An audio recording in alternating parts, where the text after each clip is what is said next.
ଆମେ ଷ୍ଟାର୍ଟ କରିବା ହେଲା।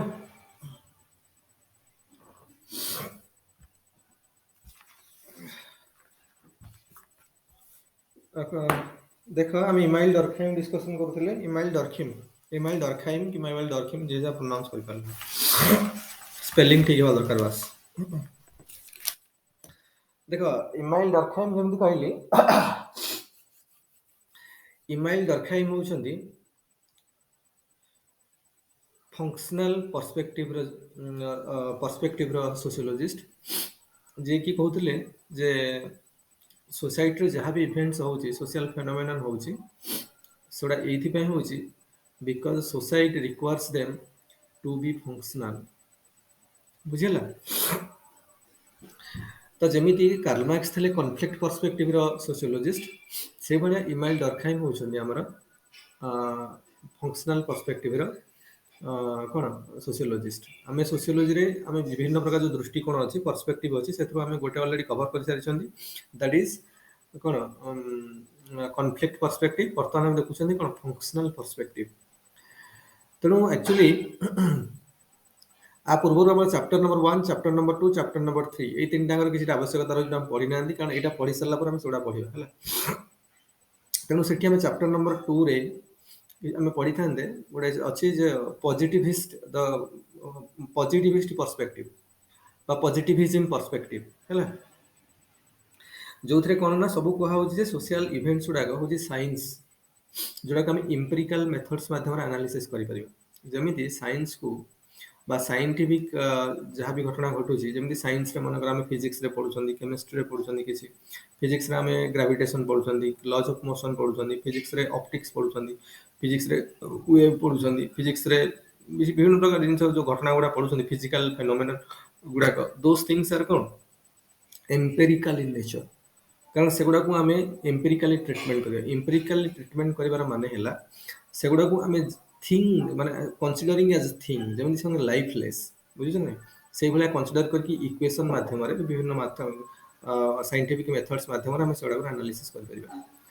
तेणु सेमिलर जिनसटा आम सोशल इवेंट्स गुड़ा करें बोली पॉजिटिविज्म बा पॉजिटिविज्म पर्सपेक्टिव रो जो माने कौन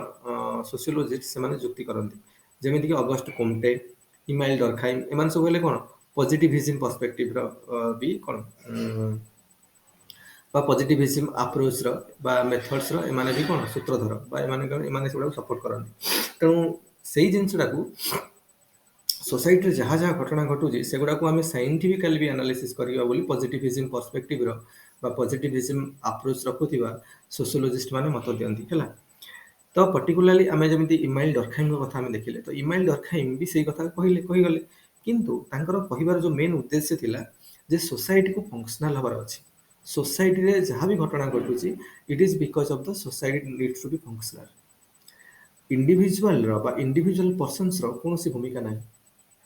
आज आम पाठ पढ़ुं it is because society needs this, माने कहवा कथा कि से डरखाइम कहवा कथा से एगुड़ाकर कौन सोसाइटी इंडिविजुअल पर्सन्स रो एथिरे कौन भूमिका ना। आम जहाँ भी करूँ दैनंदिन जीवन में डेली लाइफ रे whatever we are doing it is because society needs this to be functional. आम रास्ता गला रास्तार बाम पार्श्व चलुँ because society needs this to be functional. जब बाम पार्श्व चलने सब मिसामिशी एक्सीडेंट हम तो सोसाइटी कौन फंक्शन डिसरप्शन हम जो सोसाइटी ठीक से फंक्शनल हो पारे बुझे ना। तो मनकर आम जहाँ भी लाइफ रे आम मैरिज करूँ मनकर बिकॉज सोसाइटी नीड्स दिस, कारण सोसाइटी ग्रो कर आम गेट टुगेदर करूँ बिकॉज सोसाइटी नीड्स दिस। तेणु जहाँ भी social event social phenomenon society आम देखुचे these are the need of the society, because society को फंक्शनल होगा ये जिन गुड़ाक दरकार से यहाँ कहते किए से फंक्शनल पर्सपेक्टिव सोशियोलॉजिस्ट मान जमीती इमाइल डरखाइम ये कहले। तेणु से भाया तेणु इमाइल डरखाइम कहया कथा जे सब्जेक्ट मैटर ऑफ सोशियोलॉजी है सोशल फैक्ट। ता माने जो घटना गुड़ा घटुची से गुड़ा को कहले सोशल फैक्ट, तार गोटे ना देले जहाँ कहले सोशल फैक्ट। मनकर आम बर्तमान आम क्लास करूँ बर्तमान क्लास करूँ ना, so this is social fact. Class रे बस ऑफलाइन क्लास जो होता ऑफलाइन बस आम क्लास करूँ गोटे सोशल घटना घटुची घटी चली that is a social fact. Marriage function होची तो मैरिज फंक्शन जो सेलिब्रेशन होची that is a social fact. ଆମେ ମନ୍ଦିର ଯାଇକି ପୂଜା କରୁଛନ୍ତି, that is a social fact. କି ଆମେ ମେଳାରେ ବୁଲୁଛନ୍ତି, that is a social fact. ଆମେ ମୁଭି ହଲ୍ରେ ବସି ମୁଭି ଦେଖୁଛନ୍ତି, ସୋସିଆଲ ଫ୍ୟାକ୍ଟ। ଆମେ ୟୁଟ୍ୟୁବରେ ବସିକି ଭିଡ଼ିଓ ଦେଖୁଛନ୍ତି, ସୋସିଆଲ ଫ୍ୟାକ୍ଟ। କିଛି ୱେବ୍ ସିରିଜ୍ ଦେଖିଲେ, କିଛି ମୁଭିଜ୍ ଦେଖିଲେ, କି ଯାହା ବି କଲେ ନା, ଦୋଷ କି ରେଷ୍ଟୁରାଣ୍ଟରେ ଯାଇ ଖାଇଲେ, that is a social fact.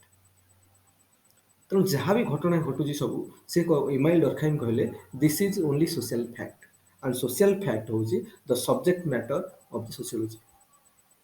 Emile ଡର୍ଖାଇମର କହିବା କଥା ହେଲା। କାହିଁକି ଏଇଟା ମନେକର ଆମେ ସ୍କୁଲ ଡ୍ରେସ୍ ପିନ୍ଧିକି ଯାଉଛନ୍ତି, it's a social fact, because society needs this. କି ମନେକର ଆମେ କ'ଣ କରିବା, ମନେକର ଆମେ ଯେତେବେଳେ ମନ୍ଦିରକୁ ଯାଉଛନ୍ତି, ମନ୍ଦିରକୁ ଗଲେ ଥୋଡ଼ି ଆମେ ଜିନ୍ସ ଫିନ୍ସ ପିନ୍ଧିକି, ମାନେ ଜିନ୍ସ ଆଜିକାଲି ତ ଲୋକମାନେ ପିଲାମାନେ ବି ଜିନ୍ସ ପିନ୍ଧିକି ଗଲେଣି। ମନେକର ମନ୍ଦିରକୁ ଯାଉଛ, ଥୋଡ଼ି ଧରି ସେରୱାନି ଫେରୱାନି ମାରିକି କି କୋଟ୍ ଫୋଟ୍ ବ୍ଲେଜର ମାରିକି ମନ୍ଦିରକୁ ଯିବ ତମେ। ମନ୍ଦିରକୁ ଗଲେ ଆମେ ଜଷ୍ଟ ନର୍ମାଲ କଟନ କପଡ଼ା ପିନ୍ଧିକି, ପ୍ଲେନ୍ ସିମ୍ପଲ କପଡ଼ା ପିନ୍ଧିକି ମନ୍ଦିରକୁ ଯାଉଛନ୍ତି ପ୍ରଭୁଙ୍କୁ ଦର୍ଶନ କରିବା ପାଇଁ। କାହିଁକି ଏଇଟା କରୁଛନ୍ତି? Because society needs this. ସୋସାଇଟିର କଷ୍ଟମ, ନର୍ମସ ଏସବୁ ଅଛି। ଆଉ ସୋସାଇଟି ଯେଉଁ କଷ୍ଟମ୍ସ ହେଲା, ନର୍ମସ ହେଲା, ରୁଲ୍ସ ହେଲା, ରେଗୁଲେସନ୍ସ ହେଲା, ଏଇଟା ସୋସାଇଟିର ସବୁ ଅଛି, ତାକୁ ଆମେ ମାନିକି ଚଳୁଛୁ। ଆଉ ଏଇ ଯେଉଁ ମାନିକି ଯେଉଁ ଜିନିଷଟାକୁ ଚଳୁଛନ୍ତି, ଏଇଟା କାହିଁକି ମାନୁଛନ୍ତି? Because that is the accepted norms of the society. ଆଉ ଯେଉଁଟାକୁ ଇମାଇଲ ଡର୍ଖାଇମ୍ କହିଲେ କଲେକ୍ଟିଭ କନସେନସସ୍ ବା କନସାଇନ୍ସ କଲେକ୍ଟିଭ, କଲେକ୍ଟିଭ କନସାଇନ୍ସ। ଆମେ ଯେଉଁ ଓଡ଼ିଆରେ କହୁଛନ୍ତି ବୃହତ୍ତର ସ୍ୱାର୍ଥ ପାଇଁ, ସମାଜର ବୃହତ୍ତର ସ୍ୱାର୍ଥ ପାଇଁ ଆମକୁ ଏ ଜିନିଷ କରିବାକୁ ପଡ଼ିଲା।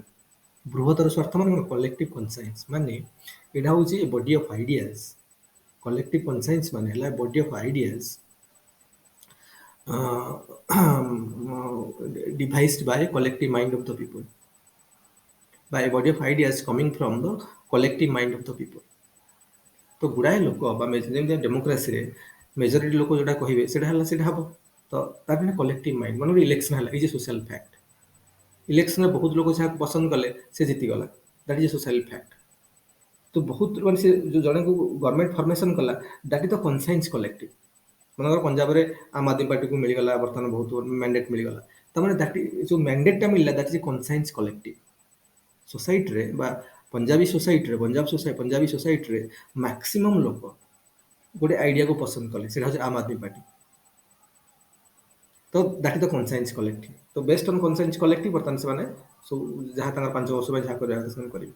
ତେଣୁ ଯାହା ବି ସୋସିଆଲ ଇଭେଣ୍ଟ ହେଉଛି, ସେଇଟା ହେଉଛି କ'ଣ ପାଇଁ କି? Because society needs this. ଆଉ ସେଇ ଜିନିଷଟା ଗୋଟେ କନସାଇନ୍ସ କଲେକ୍ଟିଭକୁ ରେସ୍ପେକ୍ଟ ଦେବାକୁ ଯାଇକି ହେଉଛି। ଆମମାନଙ୍କ ରାସ୍ତାର ବାମ ପାଖରେ ଚାଲିଲେ, ବାମ ପାଖରେ ଚାଲିବା ଯେଉଁ ଆଇଡ଼ିଆଟା, ଦ୍ୟାଟ୍ ଇଜ୍ କନସାଇନ୍ସ କଲେକ୍ଟିଭ। ମନ୍ଦିରକୁ ଗଲେ ଆମେ ପ୍ଲେନ୍ ଡ୍ରେସ୍ ପିନ୍ଧିକି ଯାଉଛନ୍ତି, ପ୍ଲେନ୍ ଡ୍ରେସ୍ ପିନ୍ଧିକି, ହ୍ୱାଇଟ୍ ଡ୍ରେସ୍ ପିନ୍ଧିକି, ସରି ରେକର୍ଡ଼ିଂ ହେଇନି କି? ହଁ ରେକର୍ଡ଼ିଂ ଅଛି। ଆମେ ପ୍ଲେନ୍ ଡ୍ରେସ୍ ପିନ୍ଧିକି ବା ହ୍ୱାଇଟ୍ ଡ୍ରେସ୍ ପିନ୍ଧିକି ଯାଉଛନ୍ତି ହେଲା। That means what? ଏଇଟା କାହିଁକି ମାନୁଛନ୍ତି? ବିକଜ କଷ୍ଟମ ଟିଚେସ୍ ଅସ୍ ଲାଇକ୍ ଦିସ୍। ଆମେ ହିନ୍ଦୁ ରିଲିଜନର ମନେକର ଆମକୁ ଏଇଭଳିଆ ଯାଉଛି, କି ଯେ ଆମେ ମୁସଲିମ ଯିଏ ମନେକର ସେ ମସଜିଦକୁ ଯାଉଛନ୍ତି, କି ଖ୍ରୀଷ୍ଟିଆନ ମନେକର ଚର୍ଚ୍ଚକୁ ଯାଉଛନ୍ତି, ତ ଏଇଭଳିଆ କାହିଁକି ହେଉଛି? Because society needs this B functional. ଆଉ ଏଇଟା ଗୋଟେ ସୋସିଆଲ ହାପନିଂ ବା ସୋସିଆଲ ଘଟଣା, ସାମାଜିକ ଘଟଣା, ଯେଉଁଟାକୁ ଓଡ଼ିଆରେ ଇଂରାଜୀରେ କୁହାଯାଉଛି ସୋସିଆଲ ହାପନିଂ। ଆଉ ଯେଉଁଟାକୁ ଇଏ କହିଲେ କ'ଣ? ଇମାଇଲ ଡର୍ଖାଇମ୍ କହିଲେ that is a social fact. ତାକୁ ଷ୍ଟଡି କରିବା ହେଉଛି sociology. Study of those social fact is sociology. Study of those social fact is sociology. That means subject matter of sociology ହେଲା ସେଗୁଡ଼ାକ ପଢ଼ିବା। ସେଗୁଡ଼ା ହେଲା ଗୋଟେ ସୋସିଆଲ ଫ୍ୟାକ୍ଟ। ବୁଝିହେଲା? ଆଉ ସୋସିଆଲ ଫ୍ୟାକ୍ଟକୁ ଆମେ ମାନିବା କଥା ନିହାତି ନୋ ଡାଉଟ୍ ଦରକାର। ମନେକର ଆଗରୁ ଯେତେବେଳେ ଥିଲା, ଆମେ ସବୁ ଟେଲିଫୋନରେ ବା ଚିଠି ଲେଖୁଥିଲେ ହେଲା, ଚିଠି ଲେଖୁଥିଲେ। ତ ଚିଠି ଲେଖିବା ଗୋଟେ ସୋସିଆଲ ଫ୍ୟାକ୍ଟ ଥିଲା ସେତେବେଳେ ସମୟରେ। କିନ୍ତୁ ବର୍ତ୍ତମାନ ଯେ ସାଇନ୍ସ ଆଣ୍ଡ ଟେକ୍ନୋଲୋଜି ଆଗେଇ ଗଲା, ବର୍ତ୍ତମାନ ଆମେ ଡାଇରେକ୍ଟଲି ଟେଲିଫୋନ କରୁଛେ କି ଭିଡ଼ିଓ କଲ୍ରେ କଥାବାର୍ତ୍ତା ହେଉଛି ଯିଏ ଯୋଉଠି ଥିଲେ। ବର୍ତ୍ତମାନ ଏଇଟା ନ୍ୟୁ ସୋସିଆଲ ଫ୍ୟାକ୍ଟ ହେଇଗଲା। ତାମାନେ ନୁହେଁ ତମେ କହିବ ମୋତେ ବର୍ତ୍ତମାନ ମୋ ସାଙ୍ଗକୁ କିଛି କହିବାର ଅଛି, ମୁଁ ଟେଲିଫୋନ ଥ୍ରୁରେ ମୁଁ ଚିଠି ଲେଖିକି ପଠେଇ ପାର। ବଟ୍ ଦ୍ୟାଟ୍ ଇଜ୍ ତ ଡିଲେ ହେବ, ବହୁତ ଜିନିଷ ଡିଲେ ହେବ, ହ୍ୱିଚ୍ ଇଜ୍ ନଟ୍ ଆକ୍ସେପ୍ଟେଡ୍ ନାଉ। ଏ ଯେଉଁ କଲେକ୍ଟିଭ କନସାଇନ୍ସ ବର୍ତ୍ତମାନ ଜିନିଷକୁ ମାନୁନି, ବା କଲେକ୍ଟିଭ କନସାଇନ୍ସ ବର୍ତ୍ତମାନ ନ୍ୟୁ ଫର୍ମକୁ ପଳେଇ ଆସିଲାଣି। ଆମକୁ ଏବେ ଏଇଟାକୁ ଆଡପ୍ଟ କରୁଛନ୍ତି ଯେ ନାଇଁ ଆମେ ଟେଲିଫୋନ କରିଦେବା, ଏତେ ଦିନ 15 ଦିନ ୱେଟ୍ କରିବା କ'ଣ ଗୋଟେ ଜିନିଷ ରେସ୍ପନ୍ସ ପାଇଁ। କିନ୍ତୁ ତମେ ଯଦି କହିବ ନା ମୁଁ ସେମିତି କରିପାର, ବଟ୍ ସେଇଟା କନସାଇନ୍ସ କଲେକ୍ଟିଭ ନୁହେଁ। କନସାଇନ୍ସ କଲେକ୍ଟିଭ ବର୍ତ୍ତମାନ ତାର ନ୍ୟୁ ଫର୍ମ ଚେଞ୍ଜ କରିସାରିଲାଣି। ତା ମାନେ ସୋସାଇଟିରେ ମ୍ୟାକ୍ସିମମ୍ ଲୋକ ଯେଉଁ ଜିନିଷଟାକୁ ମାନି ନେଇଛନ୍ତି, जो जिनसा चली दैट इज ए कनसेंस कलेक्टिव बा कलेक्टिव कनसेंसस आ सेटा जहाँ एस्टाब्लीश होती आम सोसाइटी जिते भी लोक रोच मानने बाध्य because society needs to be functional society functional हम मनकर जमी मनकर आम पढ़ुं ओपीएससी परीक्षा दिहब तो ओपीएससी एग्जामिनेशन जो होची दैट इज सोशल फैक्ट किंतु सोशल फैक्टर कौन आम जो प्रोसीजर अच्छे जे आमको कनसाइंस एठी कनसाइंस कलेक्टिव कौन गोटे एग्जामिनेशन हम कंडक्टेड बाय ओपीएससी जो थी कि प्रिलिमिनरी एग्जामिनेशन हम मेन एग्जामिनेशन हम इंटरव्यू हम ये प्रोसेस रे जो माने तार पुणी कराई जे क्वालिफाइंग मार्क सेट करा हो जे कटिला से रहिला जे तापर गला से नेक्स्ट स्टेज को गला पुणी से पुणी जे कट ऑफ क्लियर कला पुणी नेक्स्ट स्टेज को गला जे फाइनली भलो मार्क रखले तार सिलेक्शन होला तने एटा हला गोटे कनसाइंस कलेक्टिव जो नॉर्म टा जो प्रोसीजर टा बना है that is accepted by the people or accepted by the majority of the people or that is a consensus collective or that is a body of idea coming from the collective mind of the people or society रे maximum लोग जिनको device करा है मान नहीं चल सेटा established fact बोले that's a new reality of the society and that is the consensus collective तो जो एग्जामिनेशन हवा गोटे सोशल फैक्ट कि जो नॉर्म अनुसार होची जो रूल्स अनुसार होची जो रेगुलेशंस अनुसार होची दैट इज कनसाइंस कलेक्टिव कारण से अनुसार ही जिनसा कंडक्ट करा होची बुझुछ ना नहीं तेणु सेटा बुझी मानि नेला से अनुसार सब जिनस आम से अनुसार प्रोसीजर दे दे जीवा हम जोठी मनकर कटि गले पुणी रही नेक्स्ट टाइम अप्लाई करवा यदि हमर क्लियर होला पुणी आगो बढ़ी चलले पुणी क्लियर होला पुणी आगो बढ़ी चलले लास्ट टाइम सिलेक्शन हो गला तो हम कहीं कहि परिबे कि तोर केमनी सिलेक्शन हो गला कहीं चाकरी मिलला आगो सैलरी मिलिया स्टार्ट होला हमर कहीं केला बिकॉज़ ये जो प्रोसीजर थिला जे प्रोसीजर टच कर चलला से होला कि हम समस्त मानि नै छी ये जो रूल्स रेगुलेशन रो बोले कनसाइंस कलेक्टिव सोसाइटी रो आ जो घटनाटा घटू that is social fact social fact हो कहीं कनसेंस कलेक्टिव को कनसेंस कलेक्टिव को कौन करिया पाए रेस्पेक्ट दवा पाए बा ताको ऑनर करिके ताको मानिकी चली तो सोशल फैक्ट हो से अनुसार तेणु ए तुम क्लारिटी हो दरकार जे कनसाइंस कलेक्टिव कौन और सोशल फैक्ट कौन तेणु सोशल फैक्ट मान एनी घटना जहाँ सोसाइटी घटू से गोटे सोशल फैक्ट आ सोशल फैक्ट रो सब्जेक्ट मैटर ऑफ सोशियोलॉजी बोली के इमाइल डरखाइम कहले आ डरखाइम कहले ये सोशल फैक्ट हो that is external to the individual internal to the society ता माने हला जो आमे जहाँ करूचे से आम इंडिविजुअल रो कौन से माने कौन से प्रॉफिट ना कि इंडिविजुअल रो कौन से कलेक्टिव इंटरेस्ट बा कौन से कहबा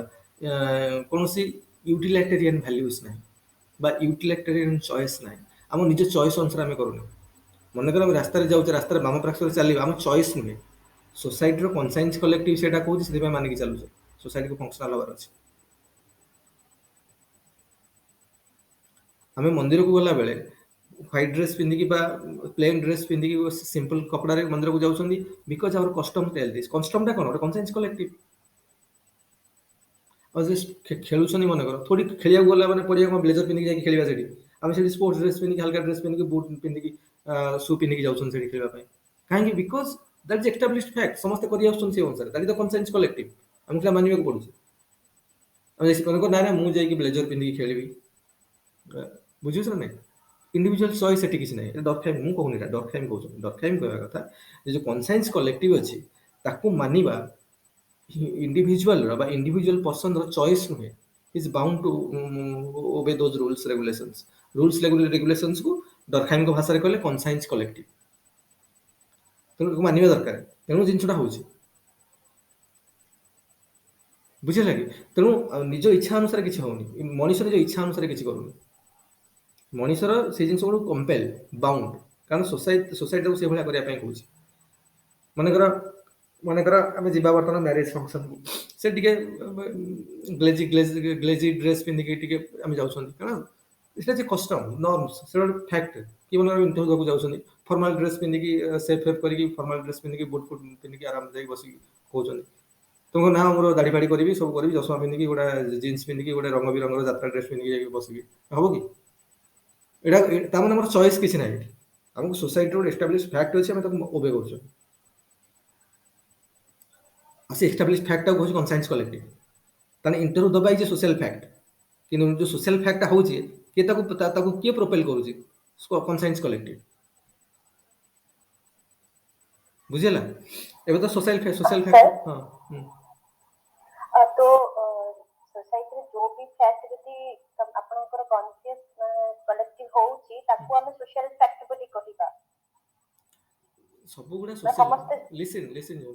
କାହାକୁ ସୋସିଆଲ ଫ୍ୟାକ୍ଟ ସବୁଗୁଡ଼ା ସୋସିଆଲ ଫ୍ୟାକ୍ଟ ଯେତେ ଘଟଣା ଘଟୁଛି ସବୁଗୁଡ଼ା ହେଲା ସୋସିଆଲ ଫ୍ୟାକ୍ଟ। ଦେଖ ମୁଁ ଯେମିତି ଆଗରୁ ତମକୁ କହିଥିଲି ସୋସିଓଲୋଜିରେ କୌଣସି ଜିନିଷଟା ଯେଉଁ ଏକ୍ସପ୍ଲାନେସନ୍ ଦେଉଛନ୍ତି କୌଣସି ଏକ୍ସପ୍ଲାନେସନ୍ଟା ଫୁଲ୍ ପ୍ରୁଫ୍ ନୁହେଁ, ପୁରା ସତ ନୁହେଁ କି ପୁରା ମିଛ ନୁହେଁ। ଦ୍ୟାଟ୍ ଇଜ୍ ଏକ ଦୃଷ୍ଟିକୋଣ ମାତ୍ର। ବୁଝା ପଡୁଛି ନା ନାଇଁ? ଆମେ ସୋସିଓଲୋଜିରେ ଯାହା ପଢିବା ନା ଯେକୌଣସି ଘଟଣା ଯାହା ଘଟିଛି ସୋସିଓଲୋଜିରେ ଆମେ ପଢୁଛନ୍ତି ସେଇଟା ଗୋଟେ ଦୃଷ୍ଟିକୋଣ ମାତ୍ର। କୌଣସି ଜିନିଷ ସତ ନୁହେଁ, କୌଣସି ଜିନିଷ ମିଛ ନୁହେଁ। ଯାହା ବି ଆମେ ପଢୁଛନ୍ତି ସେଇଟା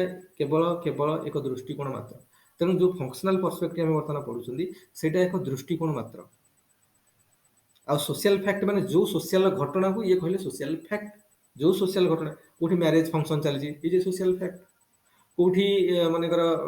ମନ୍ଦିରରେ ପୂଜା ହଉଛି ଇଜ ଏ ସୋସିଆଲ ଫ୍ୟାକ୍ଟ। ପିଲାମାନେ ଖେଳୁଛନ୍ତି ପଡ଼ିଆରେ ଇଜ ଏ ସୋସିଆଲ ଫ୍ୟାକ୍ଟ। ଆମେ କାନ୍ଦୁଛନ୍ତି ଦୁଃଖରେ ଇଜ ଏ ସୋସିଆଲ ଫ୍ୟାକ୍ଟ। ଆମେ ପରୀକ୍ଷା ଦେବାକୁ ଯାଉଛନ୍ତି ଇଜ ଏ ସୋସିଆଲ ଫ୍ୟାକ୍ଟ। ଆମେ ବର୍ତ୍ତମାନ ବସିକି ଅନଲାଇନ କ୍ଲାସ କରୁଛନ୍ତି ଡିସ୍କସନ କରୁଛନ୍ତି ଇଜ ଏ ସୋସିଆଲ ଫ୍ୟାକ୍ଟ। କାଲି ଇଲେକ୍ସନ ହଉଥିଲା ଇଲେକ୍ସନରେ ଭୋଟ ଦଉଥିଲେ ଇଜ ଏ ସୋସିଆଲ ଫ୍ୟାକ୍ଟ। କାଲି ଲୋକ ଯେତିକି କମେଣ୍ଟ କରିବେ ଇଜ ଏ ସୋସିଆଲ ଫ୍ୟାକ୍ଟ। କାଲି କୋଉଠି ବଡ Ganesh Puja celebration is a social fact. କାଲି ଆମେ ଟୁରରେ ବୁଲିବା ପାଇଁ ଟ୍ରାଭେଲିଂରେ ଯାଉଛନ୍ତି ବିଭିନ୍ନ ଜାଗାକୁ ଏକ୍ସକର୍ସନ ଟାଇପର ଯାଉଛନ୍ତି ଇଜ ଏ ସୋସିଆଲ ଫ୍ୟାକ୍ଟ। ତେଣୁ ଯାହା ହଉଛି ଦୁନିଆରେ ନା ସବୁ ସୋସିଆଲ ଫ୍ୟାକ୍ଟ ଘଟଣା ଗୁଡାକ ସବୁ ସୋସିଆଲ ଫ୍ୟାକ୍ଟ ବୋଲି ଦର୍ଶାଇ କହିଲେ ତା ନାଁ ସେମାନେ ଦେଲେ ସୋସିଆଲ ଫ୍ୟାକ୍ଟ। ଆଉ ସୋସିଆଲ ଫ୍ୟାକ୍ଟଟା କ'ଣ? ସୋସିଆଲ ଫ୍ୟାକ୍ଟଟା ସବୁବେଳେ କନସାଇନ୍ସ ସେ କହିଲେ ସୋସିଆଲ ଫ୍ୟାକ୍ଟଟା ହେଉଛି that is external to individual. କହିବାର ମାନେ ହେଲା ଇଣ୍ଡିଭିଜୁଆଲର ଚଏସ୍ କିଛି ନାହିଁ ଏଥିରେ। ଆମେ ମନେକର ଲଞ୍ଚ କରିବା, ଲଞ୍ଚ ଖାଉଛନ୍ତି, ଲଞ୍ଚ ଖାଇବା ଗୋଟେ ଚଏସ୍ ନୁହେଁ। That is social fact. ମାନେ କନସାଇନ୍ସ କଲେକ୍ଟିଭ ଅଛି, ସୋସାଇଟିକୁ ଫଙ୍କସନାଲ ହେବାର ଅଛି। ତେଣୁ ସୋସାଇଟିକୁ ଠିକ୍ ସେ ଯଦି ଫଙ୍କସନାଲ ହେବାକୁ ଅଛି ତ ସୋସାଇଟିରେ ରହୁଥିବା ଲୋକମାନେ ବି ହେଲ୍ଦି ହେବା ଦରକାର, ଠିକ୍ ଟାଇମରେ ଖାଇବା ଦରକାର, ନିରୋଗ ରହିବା ଦରକାର। କାରଣ ସୋସାଇଟି ସେ ଅନୁସାରେ ସୋସାଇଟି କୋଉଠି ହବ ନା। ତେଣୁ ସୋସାଇଟିକୁ ଫଙ୍କସନାଲ ହେବାର ଅଛି। ତେଣୁ ସୋସାଇଟିରେ ଯେଉଁ କଲେକ୍ଟିଭ କନସେନସସ୍ ଅଛି ବା କନସାଇନ୍ସ କଲେକ୍ଟିଭ ଅଛି ତାକୁ ଆମକୁ ମାନିବାକୁ ପଡ଼ିବ। ତେଣୁ ଲଞ୍ଚ ଖାଇବା ରେଗୁଲାରଲି ଲଞ୍ଚ ଖାଇବା, 12ଟା ବେଳେ ଲଞ୍ଚ ଖାଇବା, ତାପରେ ଇଏ କରିବା, ଏଇ ଯେଉଁ ରୁଲ୍ସଟା ରେଗୁଲ ପ୍ରିନ୍ସିପଲ୍ସଟା ସୋସାଇଟିରେ ଚାଲିଛି, ରାତିରେ ଡିନର କରିକି ଶୋଇବା, ସକାଳୁ ଉଠିକି ବ୍ରେକଫାଷ୍ଟ କରିବା, ଏଇ ଯେଉଁ ପ୍ରିନ୍ସିପଲଟା ଚାଲିଛି that's କନସାଇନ୍ସ କଲେକ୍ଟିଭ। କାରଣ ଏମିତି ସମସ୍ତେ କରୁଛନ୍ତି ଆମକୁ କରିବାକୁ ପଡ଼ିବ। ନାଇଁ ତମେ ମୁଁ ଲଞ୍ଚ ଫଞ୍ଚ ଖାଇବିନି କିଛି, ମୁଁ ଲଞ୍ଚ ଖାଇବିନି, ମୁଁ ରାତିରେ ଖାଲି ଖାଇବି, ବୁଝିଛ, ମୁଁ ଦିନରେ କିଛି ଖାଇବିନି। ଏଇଟା ତା ମାନେ ଏଇଟା ଗୋଟେ ଆମେ ଏଇଟା ତମ ଚଏସ୍ ଅନୁସାରେ ହଉନି। ଆମ ଯାହା ସୋସାଇଟିରେ ଫ୍ୟାକ୍ଟ ଅଛି, ଏଷ୍ଟାବ୍ଲିଶ ଟ୍ରୁଥ ଅଛି, ସେ ଅନୁସାରେ ଆମକୁ ଯିବାକୁ ପଡ଼ିବ। ଏଥିରେ କୌଣସି ଚଏସ୍ ନାହିଁ, କୌଣସି ୟୁଟିଲାଟାରିଆନ ଚଏସ୍ ନାହିଁ। ଏଇଟା କହିବା ଦ୍ୱାରା କ'ଣ ହେଲା ନା ସାଇକୋଲୋଜିଷ୍ଟ ମାନଙ୍କୁ ଇଏ କ'ଣ ଡେଭିଏଟ୍ କଲେ। ଜଣେ ସାଇକୋଲୋଜିର ପ୍ରଫେସର ବା ସାଇକୋଲୋଜିର ଜଣେ ସ୍କଲାର ସେମାନଙ୍କୁ ମାନେ ଇଏ ଡେଭିଏଟ୍ କଲେ। କାରଣ ସାଇକୋଲୋଜିର ଲୋକମାନେ ଭାବୁଥିଲେ ଇଣ୍ଡିଭିଜୁଆଲ ଇଜ ସୁପ୍ରିମ୍, ଯାହା ବି ହେଉଛି ଇଣ୍ଡିଭିଜୁଆଲ ଚଏସ୍ରେ ହେଉଛି। କାରଣ ମାଇଣ୍ଡ ଇଜ ସୁପ୍ରିମ୍ ସେ କହୁଥିଲେ। ଆରେ ସାଇକୋଲୋଜିରେ ଯେମିତି କୁହାହେଉଥିଲା ମାଇଣ୍ଡ ଇଜ ସୁପ୍ରିମ୍, ସାଇକୋଲୋଜିରେ କ'ଣ କହୁଥିଲା ମାଇଣ୍ଡଟା ସୁପ୍ରିମ୍ ନା। ତେଣୁ ଯେମିତି କହିଲେ I think therefore I exist, thought process is important, mind is important, individual is important. ମନେକର ଯେମିତି ମନେକର ଯେଉଁ ଆମର କୋଭିଡ ହେଇଗଲା ହେଲା, କୋଭିଡ ହେଇଗଲେ ସୁନୁ ସୁଦ ଯେଉଁ ମାଇଗ୍ରାଣ୍ଟ ୱାର୍କର୍ସ ମାନଙ୍କୁ ସେ ଆଣିକି ଘରେ ପହଞ୍ଚେଇଲେ ବା ତାଙ୍କୁ ଘରେ ପହଞ୍ଚାଇବା ପାଇଁ ଯାହା ପ୍ରକାର ଯେଉଁ ପ୍ରକାର ସବୁ ମାନେ ସପୋର୍ଟ କରିବା ପାଇଁ ସେମାନେ ସପୋର୍ଟ କଲେ। ଯାହାକି ଯାହା ଆବଶ୍ୟକତା ପଡ଼ିବାର ଯାହା ଦରକାର, ଭେହିକିଲର ଆବଶ୍ୟକତା ଅଛି, ଫାଇନାନ୍ସିଆଲି ଫୁଡ ଯାହା ବି ଲୋକମାନଙ୍କୁ ଦେଇକି ଠିକ୍ ଭାବରେ ଆଣି ତାଙ୍କ ଡେଷ୍ଟିନେସନ ଜାଗାରେ ପହଞ୍ଚେଇଦବା, ତାଙ୍କ ଜାଗାରେ ପହଞ୍ଚେଇଦବା, ସେ କାମରେ ଡିରେକ୍ସନ କଲେ, କାଫି ତାଙ୍କର ନାଁ ହେଲା। ତାମାନେ ଏଠି ସୋସିଓଲୋଜିଷ୍ଟ ମାନେ କହିଲେ ଏଠି ତାଙ୍କୁ ସୋସାଇଟି କମ୍ପେଲ କରିଥିଲା କି ସେଟା କରିବା ପାଇଁ। ବହୁତ ଲୋକ ତ ଅଛନ୍ତି, ଆଉ ତ କାହିଁ କଲେନି। ଆରେ ବହୁତ ଲୋକ ଅଛନ୍ତି, ଅଲଗା ମାନେ ତ କାହିଁ କଲେନି, ସେ କାହିଁ କଲେ? ବୁଝିପାରୁଛ ନା ନାଇଁ? ମନେକର ସୋନୁ ସୁଦ କାହିଁକି କଲା ସେଇ ଜିନିଷଟା, ଅଲଗା ମାନେ କାହିଁକି କଲେ? ଆମ ପ୍ରପରଲି ଅଡିବୁଲ ଟୁ ୟୁ? ଆରେ ଆମ properly audible? Yes, sir. Junaid, am I audible to you? Okay okay, ତ ମୁଁ କହିବା କଥା ଯେ ମାନେ ଯେଉଁ ସୋନୁ ସୁଦ ଏଇ ଏକ୍ଜାମ୍ପଲ ତମେ ଦେଇପାରିବ ହେଲା। ସୋନୁ ସୁଦ ମନେକର ଯେଉଁ ମାଇଗ୍ରାଣ୍ଟ ୱାର୍କର୍ସ ମାନଙ୍କୁ ଘରେ ପହଞ୍ଚେଇ ଦେଉଥିଲେ, ଥୋଡ଼ିଟା ତାଙ୍କୁ ସୋସାଇଟିର କମ୍ପଲସନ୍ ଥିଲା। ସୋସାଇଟି ଫଙ୍କସନାଲ ହେବ ତେଣୁ ଏହା କର। ଅଲଗା ଇଣ୍ଡିଭିଜୁଆଲ ମାନେ ତ କେହି କଲେନି, ଆହୁରି ବହୁତ ସେଲିବ୍ରିଟି ଅଛନ୍ତି, କେହି ତ କାହିଁ କରୁନଥିଲେ, ଏ କାହିଁ କଲେ? ତା ମାନେ ସାଇକୋଲୋଜିଷ୍ଟ ମାନେ ବି କହିବା କଥା ଯେ ଇଣ୍ଡିଭିଜୁଆଲ ଚଏସ୍ ଅଛି ନିଜର, ସେଟାକୁ ସେମାନେ କ'ଣ କହୁଥିଲେ ୟୁଟିଲାଟାରିଆନ ଚଏସ୍, ତାଙ୍କର ଚଏସ୍ ଅଛି। ସେଥିପାଇଁ ସେ କଲେ ଯେ ସୋସାଇଟି ତାଙ୍କୁ କମ୍ପେଲ କଲା, କାରଣ ତାଙ୍କୁ ସୋସାଇଟି ସମସ୍ତେ ଅଲଗା ତ କେହି କଲେନି, ସେ କାହିଁ କରୁଥିଲେ? ଦେଖ ମୁଁ ସେଥିପାଇଁ କହିଲି ଯେ ସୋସିଓଲୋଜିରେ ଆମେ ଯେଉଁ ଘଟଣା ଗୁଡ଼ା ଆଲୋଚନା କରିବା, ଯେଉଁ ଆନାଲିସିସ୍ ଗୁଡ଼ା ଡିସ୍କସନ୍ କରିବା, ସେଗୁଡ଼ା ଏକ ଦୃଷ୍ଟିକୋଣ ମାତ୍ର। ତେଣୁ ସବୁଥିରେ ଏକ୍ସେପସନ୍ ଅଛି, ସବୁଥିରେ କ୍ରିଟିସିଜିମ୍ ଅଛି, ସେଗୁଡ଼ା ଅଲଗା କଥା। ହେଲା जेस मिल माने कर जॉन स्टुअर्ट मिल माने पॉलिटिशियन फिलोसोफर साइकोलॉजिस्ट सब माने इंग्लैंड रो ହେଲା हमर दी जण मिल को कथा में सोशियोलॉजी रे पढिबा पूरा सोशियोलॉजी रे गोटे जण हेले जेएस मिल जॉन स्टुअर्ट मिल और सी राइट मिल सी डब्ल्यू मिल सोशियोलॉजिस्ट जेएस मिल हेले फिलोसोफर एरा मन रखि लिखि नोट कर दियो दी जण मिल्स कथा पढा हुए बोले जेएस मिल और C W American sociologist C W Mill JS Mill हेले फिलोसोफर ହେଲା सोशियोलॉजी साइकोलॉजिस्ट भी कहि परिबा साइकोलॉजिस्ट फिलोसोफर पॉलिटिशियन सब अछि केसे जेएस मिल कहवा कथा जे ना लोक माने जहा कहउछ ना यूटिलिटेरियन चॉइस अनुसार होଉଛି सोसाइटी किसी कंपेयर सोसाइटी रे किसी रोल नाही से भला जने साइंटा जने साइकोलॉजिस्ट थिले माने साइकोलॉजिस्ट थिले ताना अछि गाब्रिएल ट्रेड कहले अच्छा तमे कहउछ जे सोशल फैक्ट होଉଛି एक्सटर्नल टू इंडिविजुअल ता माने क्लासरूम रे पाठ पढिबा गोटे सोशल फैक्ट अच्छा एक्सटर्नल टू इंडिविजुअल ताने सोसाइटी रो सब किछि सोसाइटी ही जिंस क्रिएट करछि इंडिविजुअल कोन रोल नाही ताले क्लासरूम भीतर हम यदि टीचर और स्टूडेंट्स मानको काढी नबा कोनटा सेतिर रहइबो खाली क्लासरूम कोन करबो निजे निजे ତେଣୁ ଯାହା ବି ହଉଛି ଇଣ୍ଡିଭିଜୁଆଲ ମାନଙ୍କ ପାଇଁ ହଉଛି ଯିଏ ତଳ ଭିତରେ ରହିଛି ଏ ସବୁ ମାନେ ଦେଖ ଏଇଭଳିଆ କହିକି ମାନେ କ୍ରିଟିସିଜମ କରୁଥିଲେ ଗାବ୍ରିଏଲ ଟ୍ରେଡ ହେଲେ କି ଜେସ୍ ମିଲ୍ ଏସବୁ ମାନେ କଣ କ୍ରିଟିସିଜମରେ କିନ୍ତୁ ଆମେ କ୍ରିଟିସିଜମ ପରେ ଦେଖିବା କିନ୍ତୁ ମେନ୍ ଜିନିଷ ହେଲା ଆମକୁ କଣ କରିବାକୁ ଅଛି ନା ଆମେ ଆଗ ଡରଖାଇମଙ୍କର କନସେପ୍ଟଟା ବୁଝିବା ତ ଡରଖାଇମ ସୋସିଆଲ ଫ୍ୟାକ୍ଟ ମାନେ କଣ କହୁଥିଲେ ହେଲା ତେଣୁ ସିଏ ହେଲା ତାମାନେ ସେ କହିଲେ ସବଜେକ୍ଟ ମ୍ୟାଟର ଅଫ ସୋସିଓଲୋଜି ହେଲା सोशल फैक्ट कौन गोटे reality present in every sphere of society of human behaviour जो कहली आम जोटा आम बुझिले सब इंग्राजी लिखले कौन लिखा reality present in every sphere of human behaviour है ह्यूमन व्यवहार प्रति स्तर में छपी रही कौन वास्तवता को कौन कहुए सोशल फैक्ट प्रति स्तर ह्यूमन लाइफ बिहेवियर आम आज पाठ पढ़ले ये ह्यूमन बिहेवियर आम इंटराक्ट कर एजुकेशनल इंटराक्ट कर सोशल फैक्ट आम बस लंच कर लिए लंच खाऊे डिनर खाऊे ब्रेकफास्ट खाऊे दैट इज सोशल फेनोमेनन ना that is also social fact काली आम देख कौन मुवी हॉल बस मुवी देखुँ ये सोशल फैक्ट ये सब सोशल फैक्ट आ सोशल फैक्ट कहीं इटा होची ना एक्सटर्नल डरखाइमर कहया बोले डरखाइमर मतवाद अनुसार ये एक्सटर्नल टू द इंडिविजुअल कौन सी चॉइस नहीं जिनस करबा इंडिविजुअल कहीं करछि because society needs this conscience collective needs this conscience collective confirm this कारण कॉन्साइंस कलेक्टिव कन्फर्म करके हम जिनस करछु कन्फर्मेशन अनुसार जिनस होछि कथा हला जदि कॉन्साइंस कलेक्टिव न मानिबा ताले कोन हबो कौन हम कि आनोमी क्रिएट हम स्ट्रक्चर एग्जांपल आम रास्तार बाम पाखे चलवा ये कनसाइंस कलेक्टिव आम सोसाइटी आम कह आम चलवानी डाहाण पटे चलिए जावा तमें आम डेविएट कले कनसाइंस कलेक्टिव डेविएट कले स्ट्रक्चर स्ट्रेन आसो स्ट्रक्चर कारण जो जिनटा को कनसाइंस कलेक्टिव माने कौन conscience collective a body of idea coming from the collective mind of the people गुड़ाए लोक जिन सब सपोर्ट कर गुड़ाए लोक मानि नहीं कनसाइंस कलेक्टिव कहते सोसाइटी जदि आस्ते आस्ते जड़े जड़े न मानवे गोटे मुझे मानवी डाण पटे चलिए जी तो कौन हम स्ट्रक्चर स्ट्रेन आसला लोक फेथ आसते सी तो जाऊँ कहीं किसी तो मुझे आम डाण पटे चलिए जा जन सी तो कहीं जाऊँ किसी चल आम भी डाण पटे चलिए जा तो ग्राजुअली जो एस्टाब्लिश नॉर्म थी सोसाइटी डेविएट है तो स्ट्रेन आस स्ट्रक्चर तेणु कनसाइंस कलेक्टिव को रिपेयरमेंट दरकार कनसाइंस कलेक्टिव जो फेथ आस्ते आस्ते कमी लोक तो फेथ को रिस्टोर करने रिपेयरमेंट दरकार रिपेयरमेंट केमी हम पनिशमेंट जे डेविएट कर दिज्व पनिशमेंट जमी हेलमेट पिंधा बाइक चलला बेले ये कनसाइंस कलेक्टिव तुम कह मुझे चलेबी हेलमेट पिंधि मो चुटी खराब हो जाऊँ हेलमेट पिंधि तो फाइन लगी जाऊँ फाइन काम है ये पनिशमेंट पनिशमेंट कहीं होना कनसाइंस कलेक्टिव मेंटेनेंस दरकार to restore the faith of the people on conscience collective माने जो बृहत्तर चिंताधारा को समस्त मानि नहीं से जिनसा रिस्टोर हवा दरकार फेथ आज तुम मानबनी तुम हेलमेट पिंधि जाऊँ किसी हो तुम भी हेलमेट पिंधबनी तुम देखा कहीं भी हेलमेट पिंधबनी तमें आम जो एस्टाब्लिश कनसाइंस कलेक्टिव थी बर्तमान कौन है रप्चर करगला लोक तक मानले कहीं आज बहुत लोग न मानले कनसाइंस कलेक्टिव डाउट हो तो कनसाइंस कलेक्टिव डाउट है कौन समाज अराजकता आसीगला आनोमी क्रिएट हो गला सर हां को सर ये जो लॉर्ड अयप्पा टेम्पल रे जो डिस्क्रिमिनेशन हुए menstrual girls ମାନଙ୍କୁ ନେଇକି ଦେଖ ଯୋଉଟା ସେଇଟା ଆମେ ପଢିବା ସେଇଟା ଆମର ଯୋଉ ତମେ କହୁଛ ସାବରିମାଳା ଟେମ୍ପଲ। ସାବରିମାଳା ଟେମ୍ପଲ ହଉଛି ପତନମଥିଟ୍ଟା ଡିଷ୍ଟ୍ରିକ୍ଟ ଗୋଟେ ଅଛି କେରଳାରେ, ସେଇଠି ସାବରିମାଳା ଟେମ୍ପଲ ଅଛି। ଲର୍ଡ ଆୟାପ୍ପା ହଉଛନ୍ତି ବ୍ୟାଚଲର ଆକ୍ଚୁଆଲି। ସେଠି ଯୋଉ ତାଙ୍କର ଯୋଉ ଟ୍ରାଡିସନ ଅଛି, ଦେଖ ଏଠି କେମିତି କହୁଛି ଦେଖ, ମୁଁ କହୁଛି ଦେଖ, ଏଇ ଯୋଉ ଏକ୍ସାମ୍ପଲ ସେ ମନେ ପକେଇଲେ ସେଟା ମୁଁ କହୁଛି ଦେଖ। ମନେକର ଲର୍ଡ ଆୟାପ୍ପା ଯୋଉ ଆମର ଆଚ୍ଛା ତାଙ୍କୁ ଟିକେ ମ୍ୟୁଟ କରିବାକୁ କୁହନ୍ତୁ। ହଁ ରାଜେନ୍ଦ୍ର ଟିକେ ମ୍ୟୁଟ କରିଦିଅ ତମ ଭିଡିଓ। ଆଚ୍ଛା ଦେଖ ମନେକର ଲର୍ଡ ଆୟାପ୍ପା କୋଉଠି ଅଛନ୍ତି, ଆମର କୋଉଠି କେରଳ ଷ୍ଟେଟର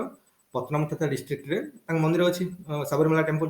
ତ ସେଇଠି ଲର୍ଡ ଆୟାପ୍ପାଙ୍କୁ ପୂଜା କରାଯାଏ। କିନ୍ତୁ ସେଠି କୁହାଯାଇଛି ଯେ ଯୋଉ ଫିମେଲ ମାନଙ୍କର ମେନସୁରେସନ ସାଇକେଲ ଷ୍ଟାର୍ଟ ହେଇଗଲାଣି, they are not allowed to enter the temple. That is a custom, that is a conscience collective.